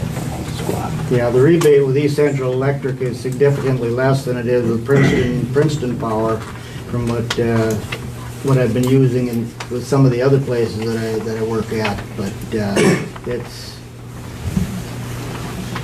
the company that I've used here. They've done a lot of retrofits all around Princeton, and the bulbs, I have no problems with them. We've pretty much completely relit all of the Elam home with their products, and they've worked well. As far as the rebate goes, you'll never get the rebate. We're still waiting for the rebate when we switch to high efficiency fluorescent. Well, this company here, he applies for the rebate for us. He takes care of getting us the rebate. We don't have to apply for it. It comes through him. Credit on the bill. So does anybody want to make a motion? I think that motion. Good upgrade. Okay. So Mr. Anderson makes the motion to have J&T Lighting install the new. You want to think about doing more of them, Kenny? Well, they're not installing. They're just selling me that package. I would be doing all of the work, but there's a couple of them that I would like to do out here in the main office, because the two fixtures that are in there are original to this building. They've got the old magnetic ballast in them and the T12 bulbs.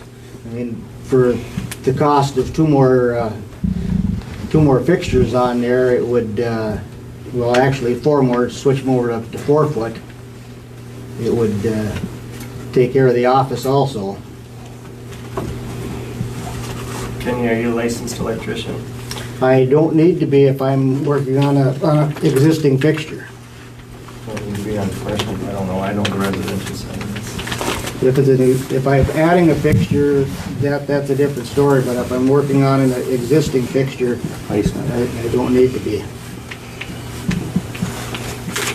I would move the motion to allow Kenny to buy the lights and install himself. I'll second it. Mr. Duden seconded the motion. Any further discussion? But I would like to say that if he needs more, do more, because they're cheap and they really light up and makes the work area much nicer. Well, I would like to do the two outside ones. I put one on the back side of the new shed where the old one used to be. I put that's a brand new one that's on there, and that throws significantly more light than the one we have out here, and I need to still replace the one out here in the pole. Every time the wind blows too hard, it blows the bulb out of the socket. So I would like to put a new fixture in there also. But that, I picked that one up at Menards. It cost, with a dawn to dusk sensor on it, it's about $150 a piece for the outside fixtures. I'd like to amend the motion.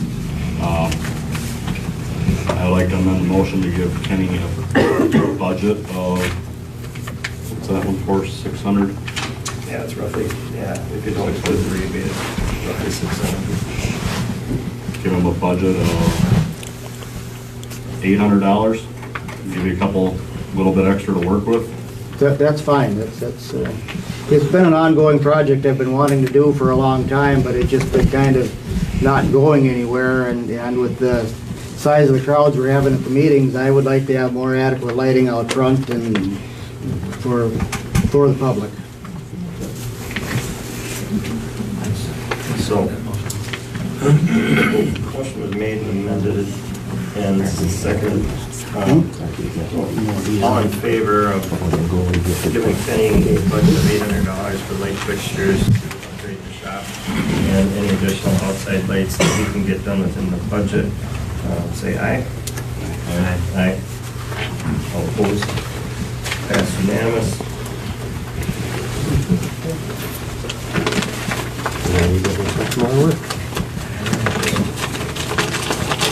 So now we're to the zoning administrator report. Town board members, the last, There's two other things I'd like to add. You want to do it For new reserve? For new. Yeah, we can wait till that, that's fine, thank you. thank you. The planning commission meeting was on October 7th, and items that you acted on tonight related to Silver Lake Pines, North Oaks, and the land split for the Glenn family were recommended. We also talked about event venues. Planning commission is moving forward well on that. There's some draft language, making some changes to it, and then likely the planning commission will ask for a public hearing after November meeting for the December meeting to move forward with that. Also, I'm working on the solar farms regulations and should have a draft for them at the next meeting. Working with Jeanette, the town deputy clerk, any questions that come up, and it's been fairly quiet, so that's about all I have to say. Next line of business is open forum. For open forum, for record-keeping purposes, if you stand up, can you say your name, please? Anybody for open forum? Randy? Well, I guess I kind of said my say already. Okay, all right, you're good. All right. Anybody else? Yeah, I'm Marcia Anderson, and last month I had accusations made at me about threats, innuendos, and I just want to say, unless you have hardcore evidence that I in any way threatened anyone, you better be bringing it. And bring it to the sheriff. There's a picture of you flipping her off right there. You know what? You better talk about what Connie did to get me pissed off. Oh, I'm sorry. Yes. Poor little Connie pissed you. You need to be quiet, Greg, because last month, we heard about how the budget was not, shut up. Well, the budget was, how the budget was done. I am trying to speak. I am trying to speak. And last year, Picture you flipping off Connie, but anybody I don't, else like to see you know that? what? Connie got in my face. She went in the bathroom and hit No, you, she lying didn't. Bag, good grief. No, she didn't. She did too. It's on the camera. Here's the deal. Professional, at least. You don't want to- No. Last, What she just said to me. excuse me. Public forum. Excuse me, I'm trying to speak, Greg, and you keep interrupting everyone, the board members and everyone else. It's up on top.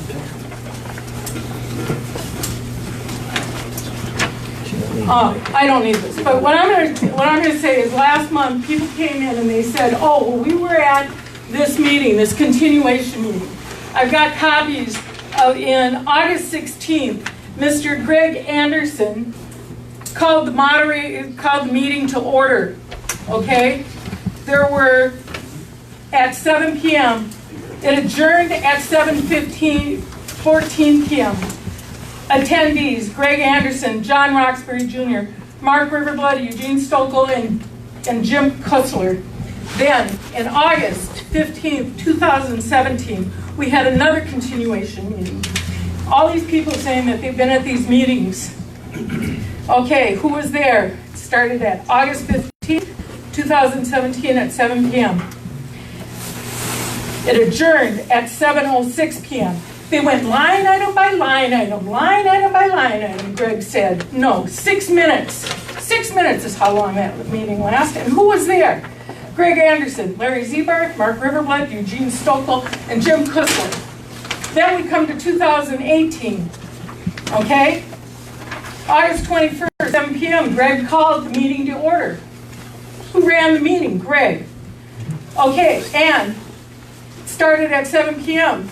He went through the thing, and Mark Riverblood stated that on behalf of the township residents, he'd like to extend a formal thank you to the clerk and especially the chairman for their work on the budget, especially following through on the town board's directive of holding the levy steady for more than a decade while expanding services like cleanup day and improved gravel road maintenance and not spending money unsustainably. And the unsustainably is the pavement that they're requiring to be put in and then not maintaining. And then a motion was made by Mark Riverblood and seconded by Eugene Stokel to adjourn the continuation meeting. That was at 7:10 p.m. So we had a whole 10 minutes of line item by line item, right? All that time spent. And who was at that meeting? Greg Anderson, Mark Riverblood, Eugene Stokel, Jim Kussler, Dan Whitcomb, myself, and one other person. So when you hear these people come into these rooms and talk about all this, about how they were, this is the way it was done, it's never been done this way before. This is how these cronies have been running this township for many years now. Kussler got it. Shush, Greg. Grow up. When Kussler got elected, when Kussler got elected back in 16, March of 16, very interesting. They had shut down the information up here pretty well. Exactly 21 people voted. 20 people voted for Jim Kussler. 1 voted for Bernie Sanders. Too bad he didn't get more votes. Also, then, it'll be better than you, that's for sure. Then, when Greg was elected, when Greg was last elected, from March of 17, there was so much information that's gotten out in this township that he got elected with a total of 33 votes. John Roxbury got 17 votes, and Larry Zebarth, as a write-in, got 26 votes. Then, just to make this apparent, how much information has been shut down in this township. In 18, another election, Eugene Stokel got 85 votes. Mark Riverblood got, for C3, Eugene won with 85 votes, and then there's a whole lot of 2 and 1 votes. Supervisor 5, Mark Riverblood, got 36 votes. Thomas Duden got 60. Then what happened is that Mr. Zebarth was forced off of here, and the letter was read, his resignation letter, and it talked about the harassment he experienced from the chairman, the former chairman, Greg Anderson. That wasn't in the minutes. The minutes are always selectively written, it seems like. So then they forced Mr. Zebarth off. Then they went after Mr. Duden. And the following month, after they got rid of Zebarth, Greg appointed Mr. Riverblood back on the board. He didn't do anything on the board, actually. No, you put it on. You nominated him, and you got him back on the board. Then, one person doesn't do anything. grow up. I'm talking. One person doesn't do anything. Greg, and that's grow what up. I like, is I never said Okay. one word. So here's the deal. So anyway, so now Mr. Anderson got his little crony back on the board, and they've been trying to shut things down. They attack these guys. They haven't turned over their information as is required by law. They come in here and they talk about malfeasance. They haven't maintained the roads, and then they want to act like they're doing such a dang good job. Would you buy that truck out in the back to plow residential roads, Mr. Yes, I would. Goldheimer? Would you buy a truck like that to plow residential roads? Yes, I would buy that truck. Well, good. You can buy it because it's worthless for residential roads. Is the township selling it? No, but it's worthless to us. Why is it worthless to us? It's a perfectly good truck. It might be good. Okay, whatever. But the bottom line is that also in 2016, I didn't know anything about this. I came in because our road has been neglected for a long time, and Mr. Whitcomb, what I'd like you to do is look specifically into 2000, the back records of how 33rd and 82nd were maintained. We came in and we said, we've got a high-use road. The city knows that it was a high-use road.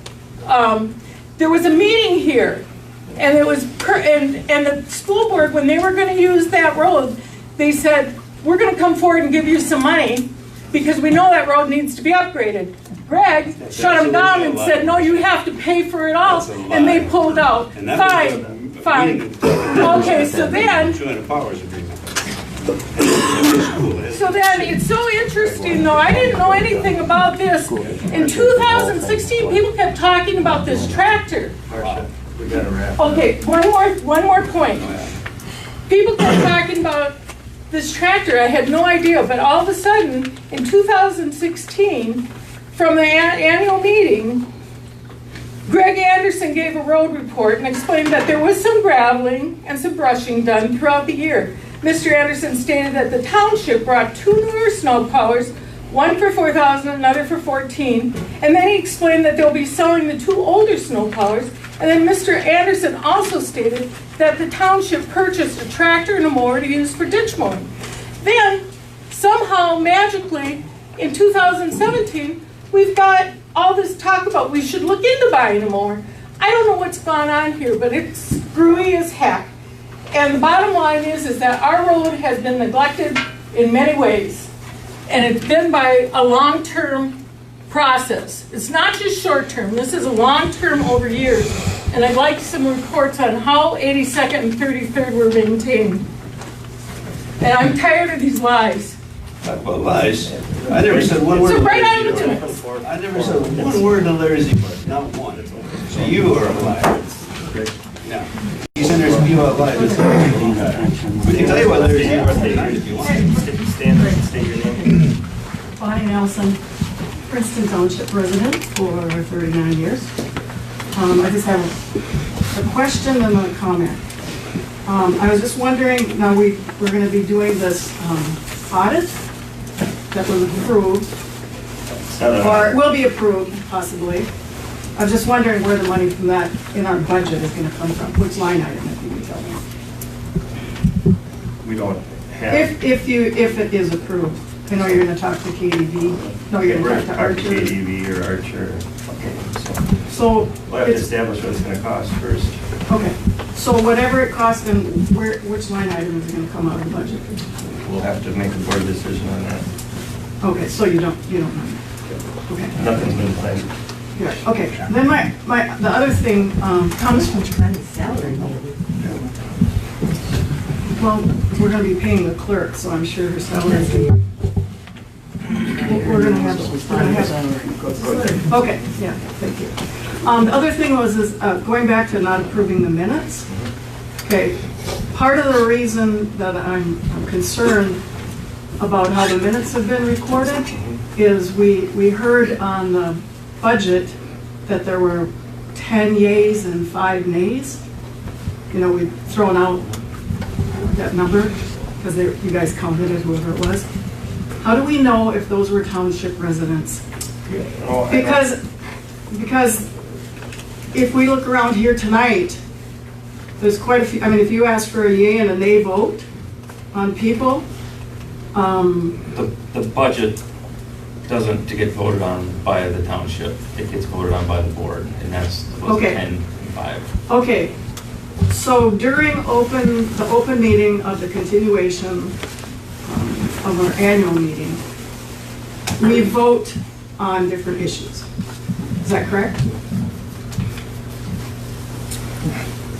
Just the citizenry gets to vote. And it's usually just like yays or nays, right? Okay. How do we know when people are yay and a nay if they're residents of our township? How have we done it in the past? They state their name and you put it in the minutes. I don't remember. What did we vote on? If we didn't vote on the budget, what did we vote on? I don't remember how it was. That's what I guess what I'm saying then is I'd like to see maybe consideration in the future because we do have so much dissension during the meetings and so much, oh, this person said this and that. And I think that when we are talking about township business, it's really important at the annual meeting especially that it's the township residents who are the ones that are voting on the stuff. The last 2 rounds that I've done attendance, I did have a check mark there, just trying to. But it's still, it's going to have to be noted during meetings. And I don't know how that's going to be reconciled, but I think that it's important that it's just the citizenry and not the periphery that are voting on it. Right. I think we've learned one big lesson here, and that is been in contact with the Minnesota Association of Townships, and it is not advisable to have the clerk doing the minutes. And partially, this is probably the very reason the clerk was always, for whatever reason, given that task for the, by previous boards or whoever originally started it, was actually suggested that it should be taken by one of the members of the board. Because we ended up in a little bit of a spot here where we didn't have minutes to approve, and we're scrambling to try to get minutes to approve. And now there's been a bunch of, because of some combativeness amongst the board. It actually is what it says in the rules. Yep. As a supervisor. Exactly right. And so why that's been done that way for so many years, we came in, or I came in, and there was no guidance from my predecessor, no guidance from experienced board members to help us along, to give us any guidance. So we just assumed that was the way it was to be done. And so now we've learned the lesson, and I think we're going to have to assess who's going to take minutes from here out. And I doubt that, in my opinion, it shouldn't be the clerk's position. Doug mentioned, back to the audit. You've had an audit every year for 20 years, right? 6,000 a year? More than that. She's asking where the money's coming from. You're not going to add more money to it. You're going to have one audit paying somebody else. No, that's not. They want an in-depth audit. Not necessarily. It was more to, This is a So you're going to have two of them? well, Separate. not every year. It was just more to try to. This year you're going to have two. Well, it's not approved yet. It's Right, just but that's a tenant. You aren't going to just tell that other company saying, this year we're going to have this company do it. Exactly. And avoid that company and say, okay, it went through, so that company can assume it next year. Why would you pay two of them then? You 2 won't months do it apart. every year. Or if we do two, that second audit might only be it for a 3-month. It might just be a 3-month audit. We're doing Sure. an 8-month. Exactly. Right. I'm saying that 6,000 mark or whatever is something's coming brand new in your books this month because we're going to have an audit. It's always been there. If anybody wants any of the documents back provided, feel free to reach out to me. I'm more than willing to share. I'm not sure that you're understanding though, that the motion that Bill made was to have a secondary audit. Right, but like I say, we've had audits all the time, all the way through, so it's no surprise. No, it's not a surprise, but. We just had a different company do it at this time, and then there might be another one doing But I'm it asking in about 3 the- months, so it'll be a reduced audit of what it is. It's 2 audits. Yeah, okay, it could be, but it's not a yearly audit to the next one because there's only 3 months gone by or 2 months for the other audit, so it's basically it's time savings. I guess what I'm saying is that Whichever, it's we're still mid-year, and he's doing an expense for this year that comes out Don't of the you agree budget. it should be done?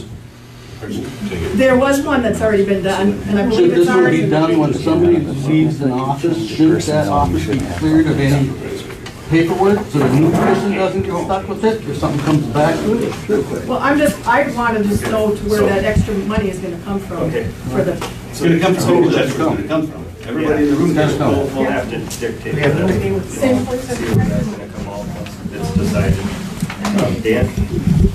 I just want to address 2 things. And a lot of you know I've been on a lot of government positions in the school board for 10 years, and I had the same issue of suspicion on the school. We had a special audit, even though all of our audits were cleared for years. We had a special targeted audit for community ed and came up $62,000 short. And that's where they define what they think is going on with the auditor, and the auditor agrees what procedure they want to use to check that. And it may come out perfect, it may not. You never know. But it's the supervisor's jobs here and people who are in political office to look for those things, and if they suspect things, do a special audit. Now, the other thing I want to address is the fact, at the annual meeting, I was the moderator on March 13th. And at meeting, all these donations came up as individual vote items. And the voters voted them down. They thought it was not prudent to be spending money for donations when we weren't getting their roads fixed. And they gave direction to the supervisors not to put those donations in the budget. And these supervisors did that. 2020. And I agree with that 100%, because that's the way I heard it when I was sitting at the meeting. Now, the rest are concerns about there are citizens voting that were not citizens here. I didn't ask everybody if they were a member of Princeton Township when they voted. they voted with their hands, and if some of them were close votes, and we counted hands. But it is good policy probably to prove that you're a citizen of the township. I agree with you on that. That has to be probably be done. Can't that be checked by who signed in on the come in the door? Well, it can be, but there's always people here that are not. Right, but that can be checked in that paper. So, I'm just gonna say, audits are good, especially, and they can target them to $6,000 or $4,000, or they can just have them balance checkbooks, whatever they wanna do.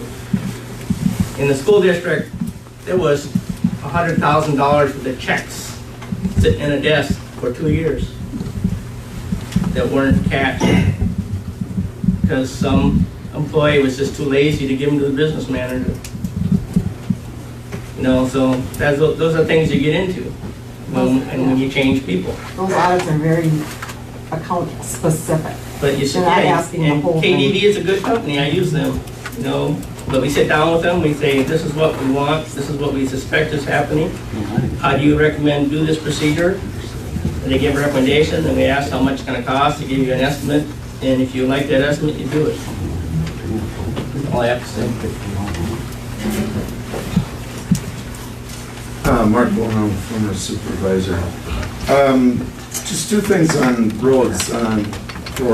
Yes. Are you a township president? I am a taxpayer. Are you a township president? No, I'm not. Okay. But I am I am one of the largest taxpayers in here. Does that allow me to speak? I can't vote. I don't know. I can't vote. It's open Mr. forum. Wilhelm. That's fine. I was just asking. That's fine. I'm just asking. Sitting right there if you want to talk to I was just asking. Where's this? We can let, what's his name from the bar sit here and ramble on for half an hour. I was just asking. I said two things on roads. One is on the snow plowing. You're going outside of hiring another company to plow your roads, which is fine. But does that have to go through a bid process though? And has it? We had 2 people submit. Yes, we did. Okay. So then it's Mr. Haas turned one in and he decided. I've never seen that. He declined. It was in the last month's. Who? I think.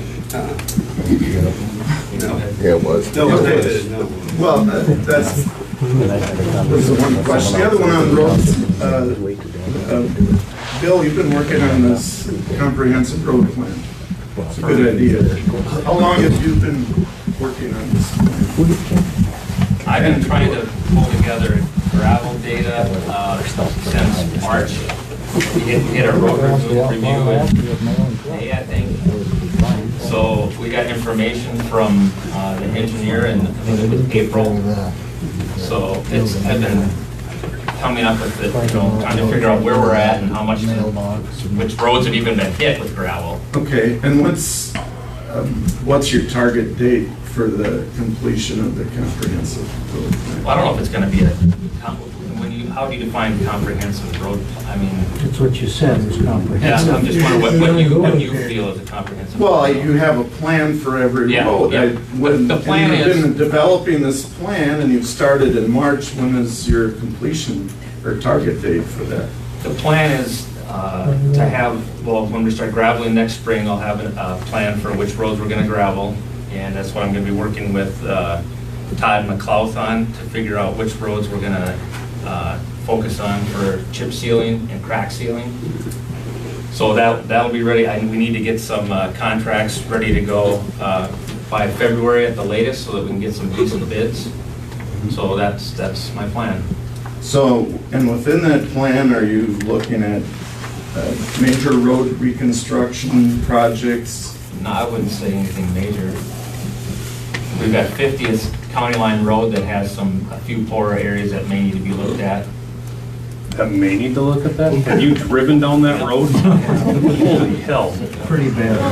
And you know, the funny thing you mentioned is that I think we've got probably 4 years of this past board talking about correcting and fixing 50th Street, and nothing's been done yet. This was the year we were going to do it.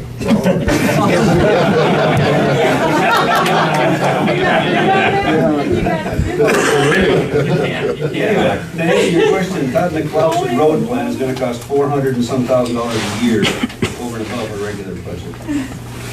if you want to put some round numbers on what that chart he showed that he said he couldn't read, that's a $400,000 a year addition to our road budget, every year. Have you read any of those? I did. Do you understand what he's talking about? Yes, I did. He actually presented it to us. What was he going to do with it? I don't know specifically, but it's on that sheet. Well, I want you to tell me what you understand. I don't know, because it was a year You ago. called for a full reconstruct, and we're not doing a full reconstruct. On that road? Yeah. How would you not do a reconstruction? It's been He banked called in by... for $1 million full reconstruct. And I'm not talking about one road. I'm talking about his goal for every year. Hey, are you guys in open forum or? Go ahead. Thank you very much. The other thing is, if you're taking the time and the diligence to do a comprehensive road plan, why on earth did you approve a major reconstruction and hard surfacing of 33rd before the completion of the comprehensive plan? That doesn't make sense to me. I don't believe that we passed a resolution to actually finish that. Well, road. wasn't it part of the budget? Yeah, the part of the budget was to upgrade the roads and fix them. So that road, No, I'm $380,000. talking about 33rd. Yeah. Why wouldn't you wait until the comprehensive road plan is done before you budgeted for reconstruction of a road? Is that the way PennDOT does things? You or see all of the above? Actually, you know what, they do. We're Well, moving, that explains some things. we're then. moving projects around constantly. You do the comprehensive plan, then you decide where to go with it. Actually, that's not how it works. Then why bother with doing That the plan? explains, Because that we have, explains a few things. Thank you, Bill. That's for sure. so,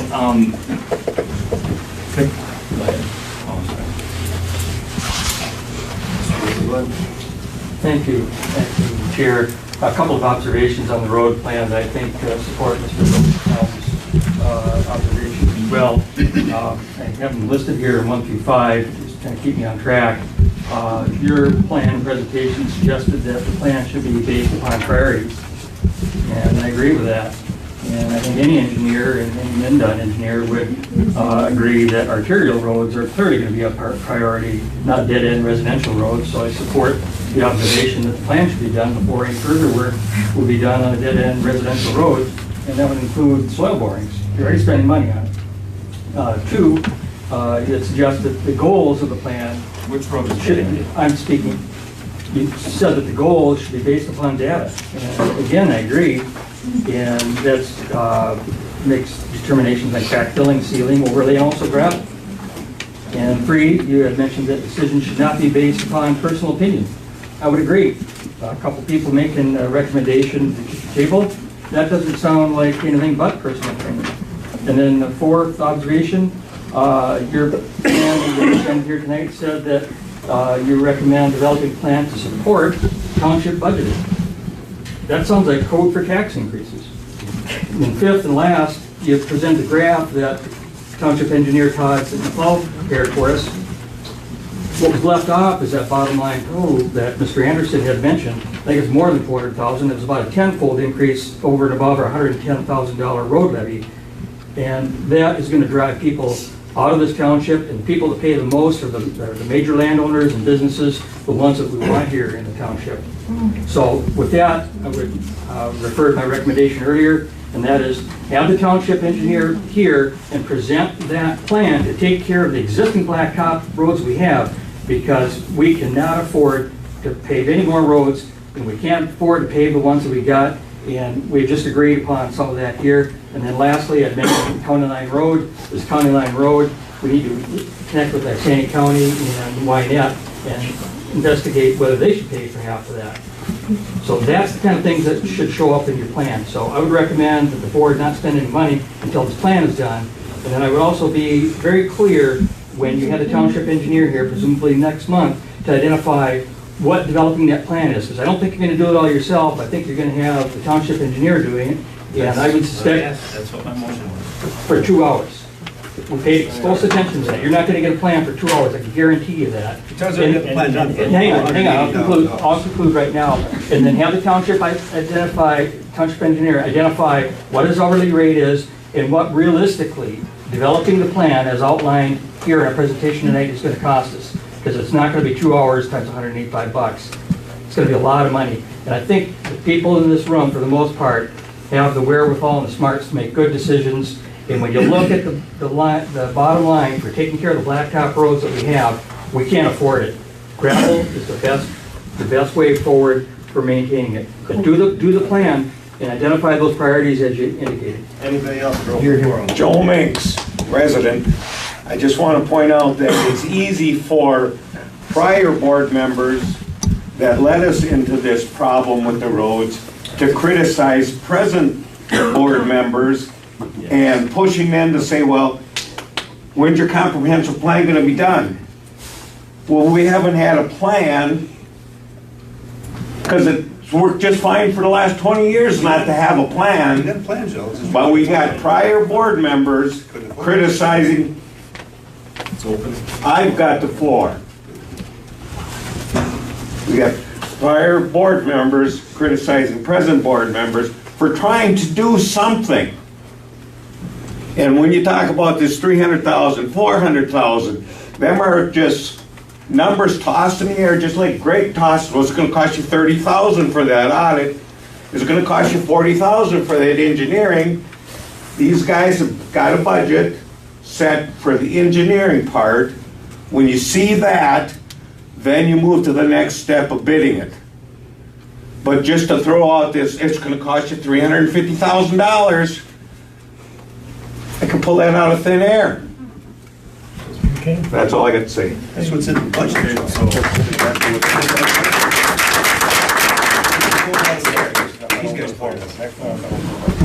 Carol Whitcomb. There's an issue today, they're talking about doing 33rd and 82nd. Wasn't a big deal to do Pikes Road. And guess who paid for Pikes Road? Mr. Pike contributed some money. No, Mr. Pike did not. Township did. So if people are concerned about your tax dollars, who lives on Pikes Road? Mostly Mr. Pike. Okay, Gun Club Road. There's another one. Okay, these are roads that are used a lot by people going to school. Bill's got the proof. He had the meter. Okay, it's used a lot. And it's getting worse. But look at Pikes Road. That was all done by Township. And guess what? It was done when he was a Township supervisor. Go back and look at the records. I think so.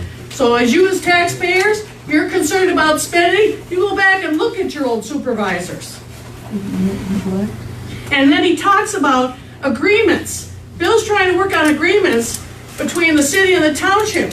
33rd, down by the church. Half sits city, half sits township. Who's doing all the plowing? Is the city paying for the plowing? No, they're not. The township, us, taxpayers, are paying for that plowing. And there's several other spots. And that continues. He's trying to work on something. But all you did was yell at him. Oh, we've got agreements. There are no agreements, Greg. Yes, there was. Nothing exists. There was. There is nothing. Nothing else. Is it written down? There is nothing. There was. Show us the paper, Greg. Asked it for months. Show us the paper. You want to talk Show us about... the paper. That's right. Show us the paper, Greg. Show us the paper. We did handshake deals. I want to see. Yeah, see, the truth comes out. And you're exactly right, Mr. Mix. You got old township supervisors here berating the new guys, trying to put some kind of plan in place. That's what this township needs. People who are forward thinking. Okay, yes, change is coming. It's coming. We need to maintain these roads. Yes, our taxes are going to go up. And why? Because you didn't do your job.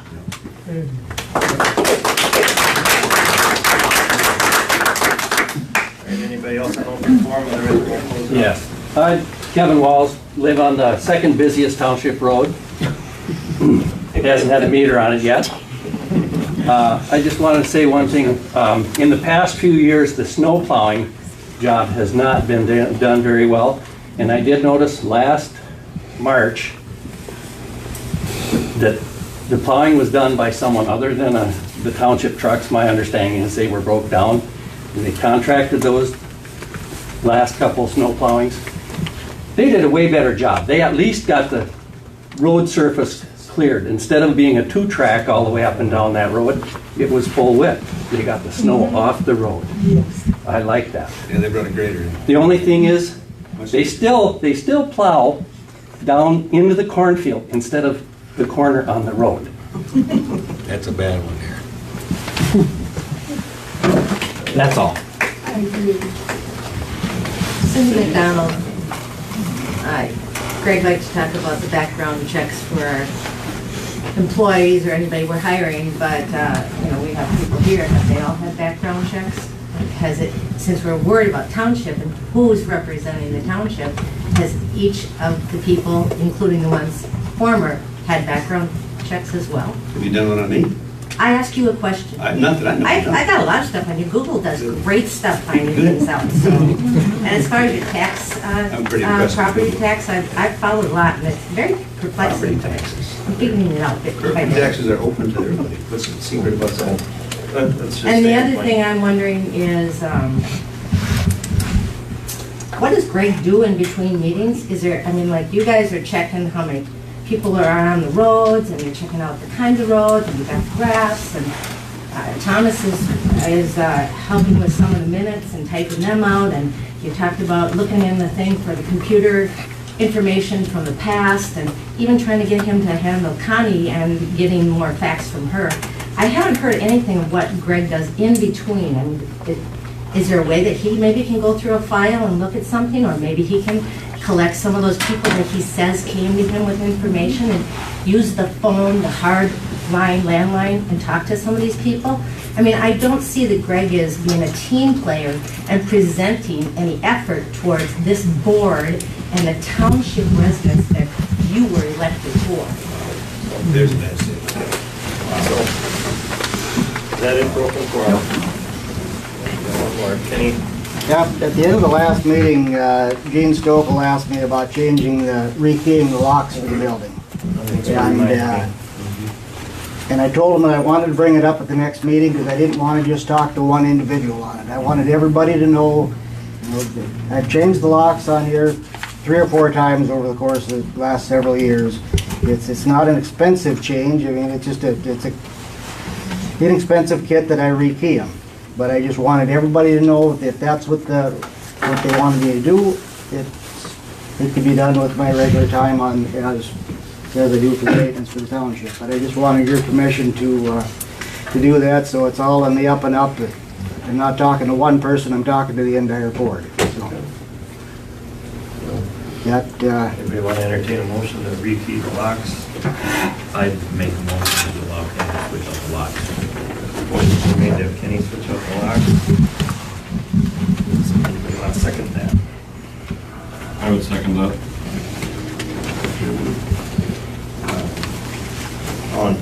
Any further discussion? All in favor of rekeying the locks? Aye.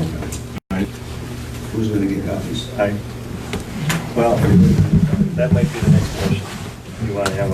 I'm just asking the question. Yeah, I don't... If we do that or what, I don't know. Yeah, I don't know. Do you have a suggestion? You know, I think the road stuff, Gene probably needs one. I don't think I need one. I don't even. Yeah, so, you want to make a motion that he's provided to Gene and Bill, and I think get in and probably do the road business. Whoever's going to be in charge of the road business, someone's going to have access to it. So, I'll make a motion. And the clerk treasurer. When you get a clerk treasurer, obviously.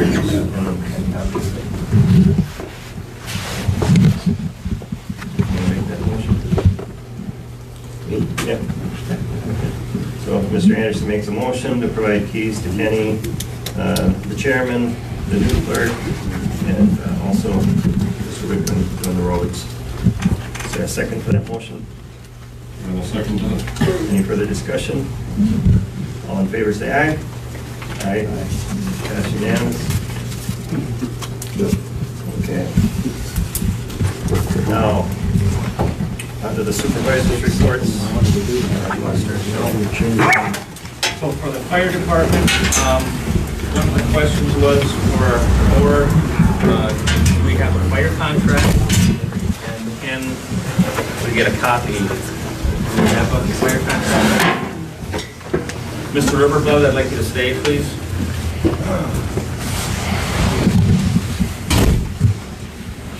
Mr. Riverblood? Somebody stop him, please.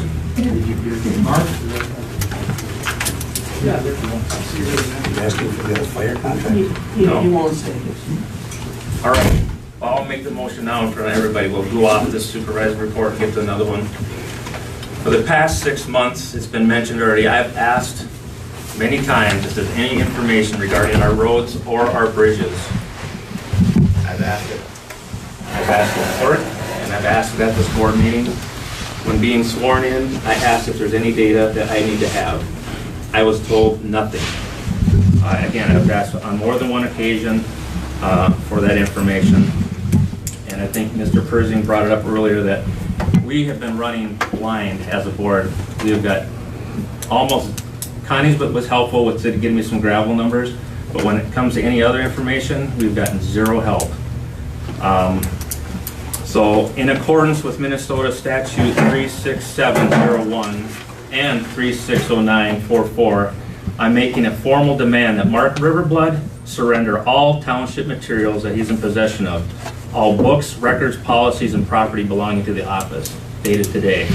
I'm making that same request of Mr. Jim Kussler, and the same request of Mr. John Roxbury, and the same request of Connie Wubin. And I want that in the record, because I'm kind of tired of running blind up here. Can I use your notes in the motion? Yes.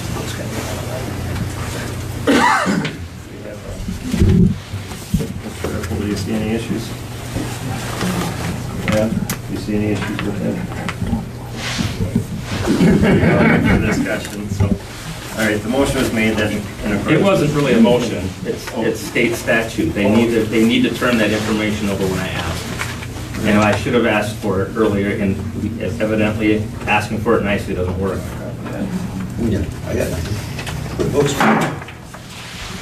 Ordinances, you have to continue to talk about policies and procedures. I haven't seen anything yet to this date. Well, everything's here. I don't have anything. I didn't take nothing. I asked for it and nothing has ever been provided to me from any of the supervisors. What would you like to know? I want the policies and I want the procedures. Policies. That's all I want. I'll figure out what it is I want to look at. Well, I think it was 2 meetings ago you told us about all the written policies there were, and I had actually requested those policies. I don't remember saying anything about written policies. Yes. We had handshake.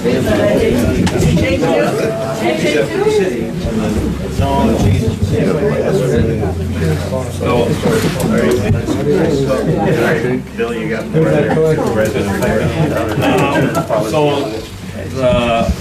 Let's see here. I did, this isn't a motion, this is more of a discussion point on general equipment's maintenance person. I had spoken with somebody who I thought, or they even hinted that they might be interested in the ditch mowing and brush clearing.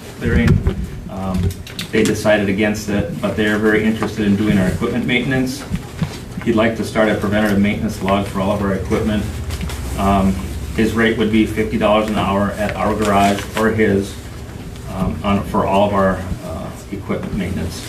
That same person is also interested in being an on-call grader operator at our pay rate. So that's just, his name is Chris Shea.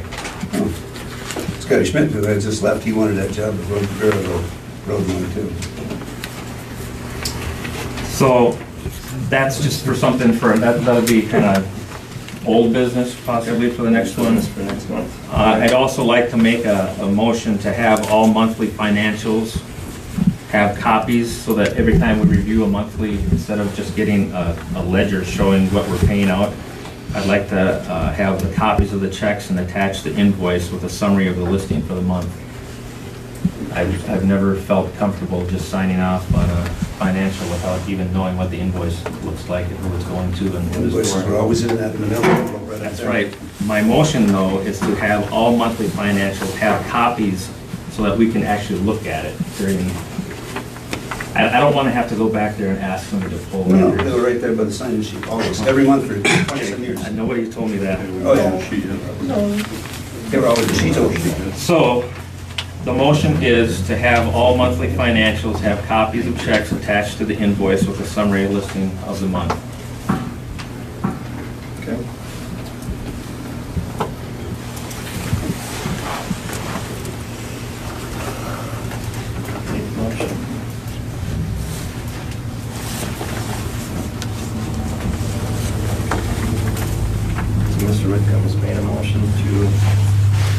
have the checks submitted for approval to be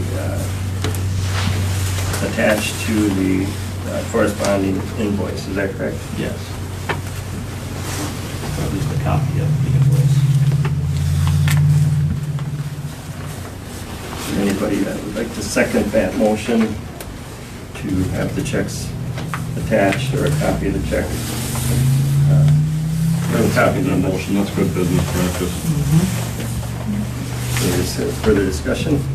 And that's how nice we always look.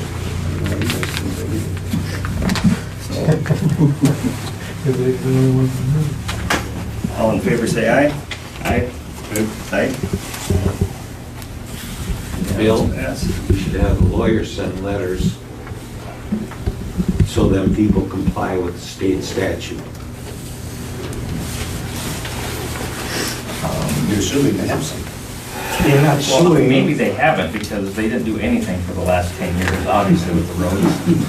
So, we're running blind as we do. So I know I got a stack about that high in my desk in the past meetings. I actually wanted to look for something.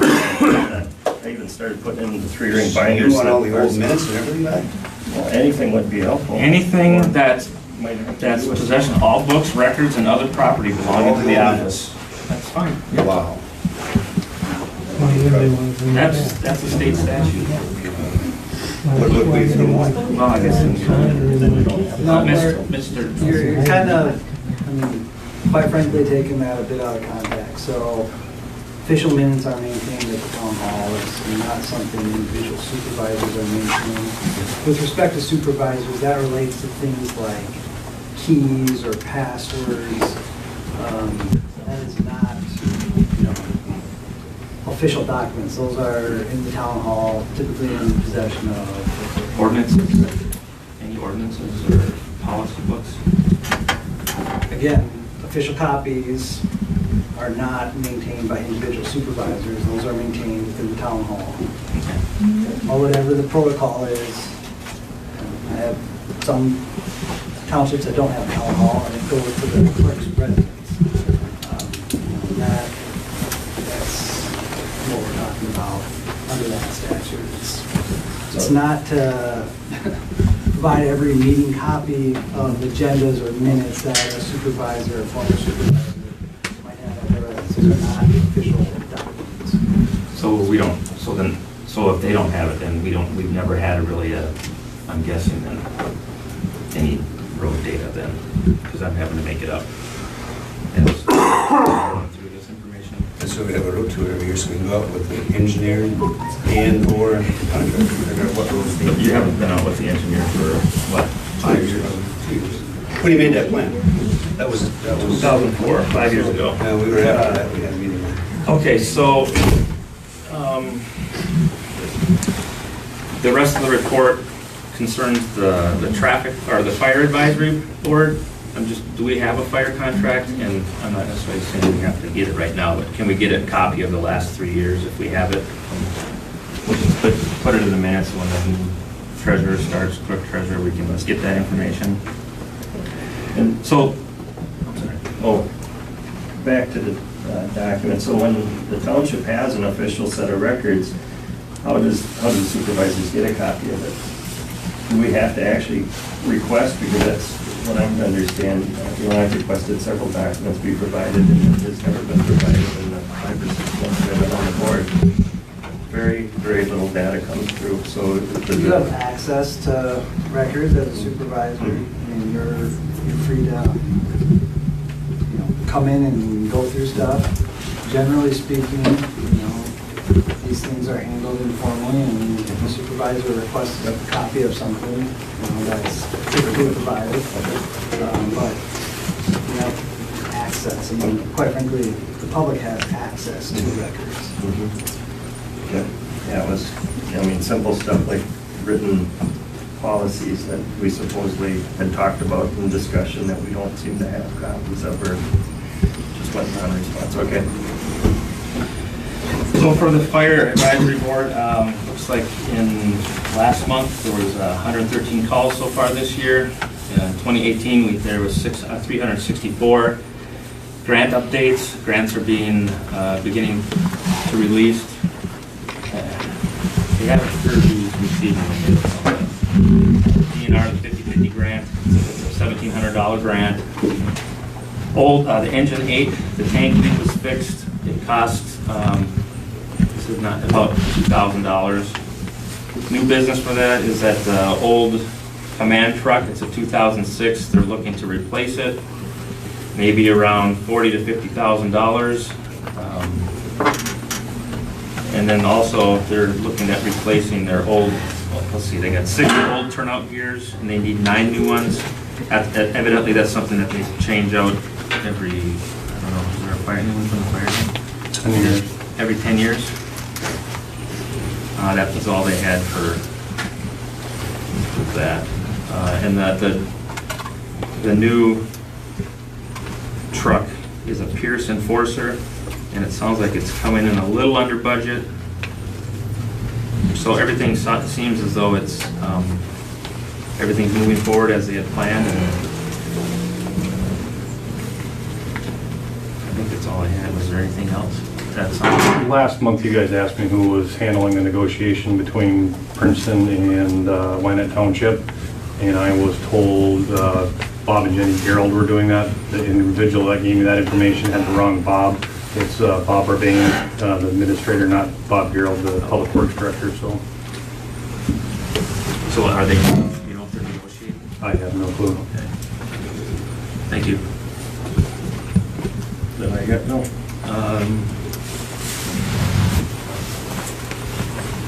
I did have a question for the attorney. So do we have, is there a certain record retentions time frame that Matt, or 7-year retention? How long do we hold on that? Depends on the data. So there's a very convoluted process through the state. There's a general obligation to make and maintain records. The Department of Administration has basically a template record retention. And so some items you have to maintain forever. Some items you have to maintain for a year. It's like a 25-page record retention policy. All units of government are supposed to adopt a policy, have it approved by the state, and then implement it. It's not often that there's compliance, particularly at the township level. It's a mandate from the state without funds, and it's a fairly time-intensive process, and so compliance is pretty low.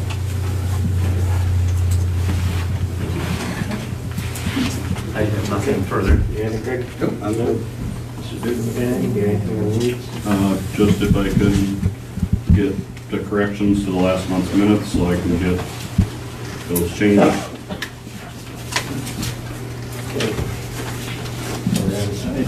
Did you need it from everybody? Yeah, if you got additions or corrections. Right? Yeah.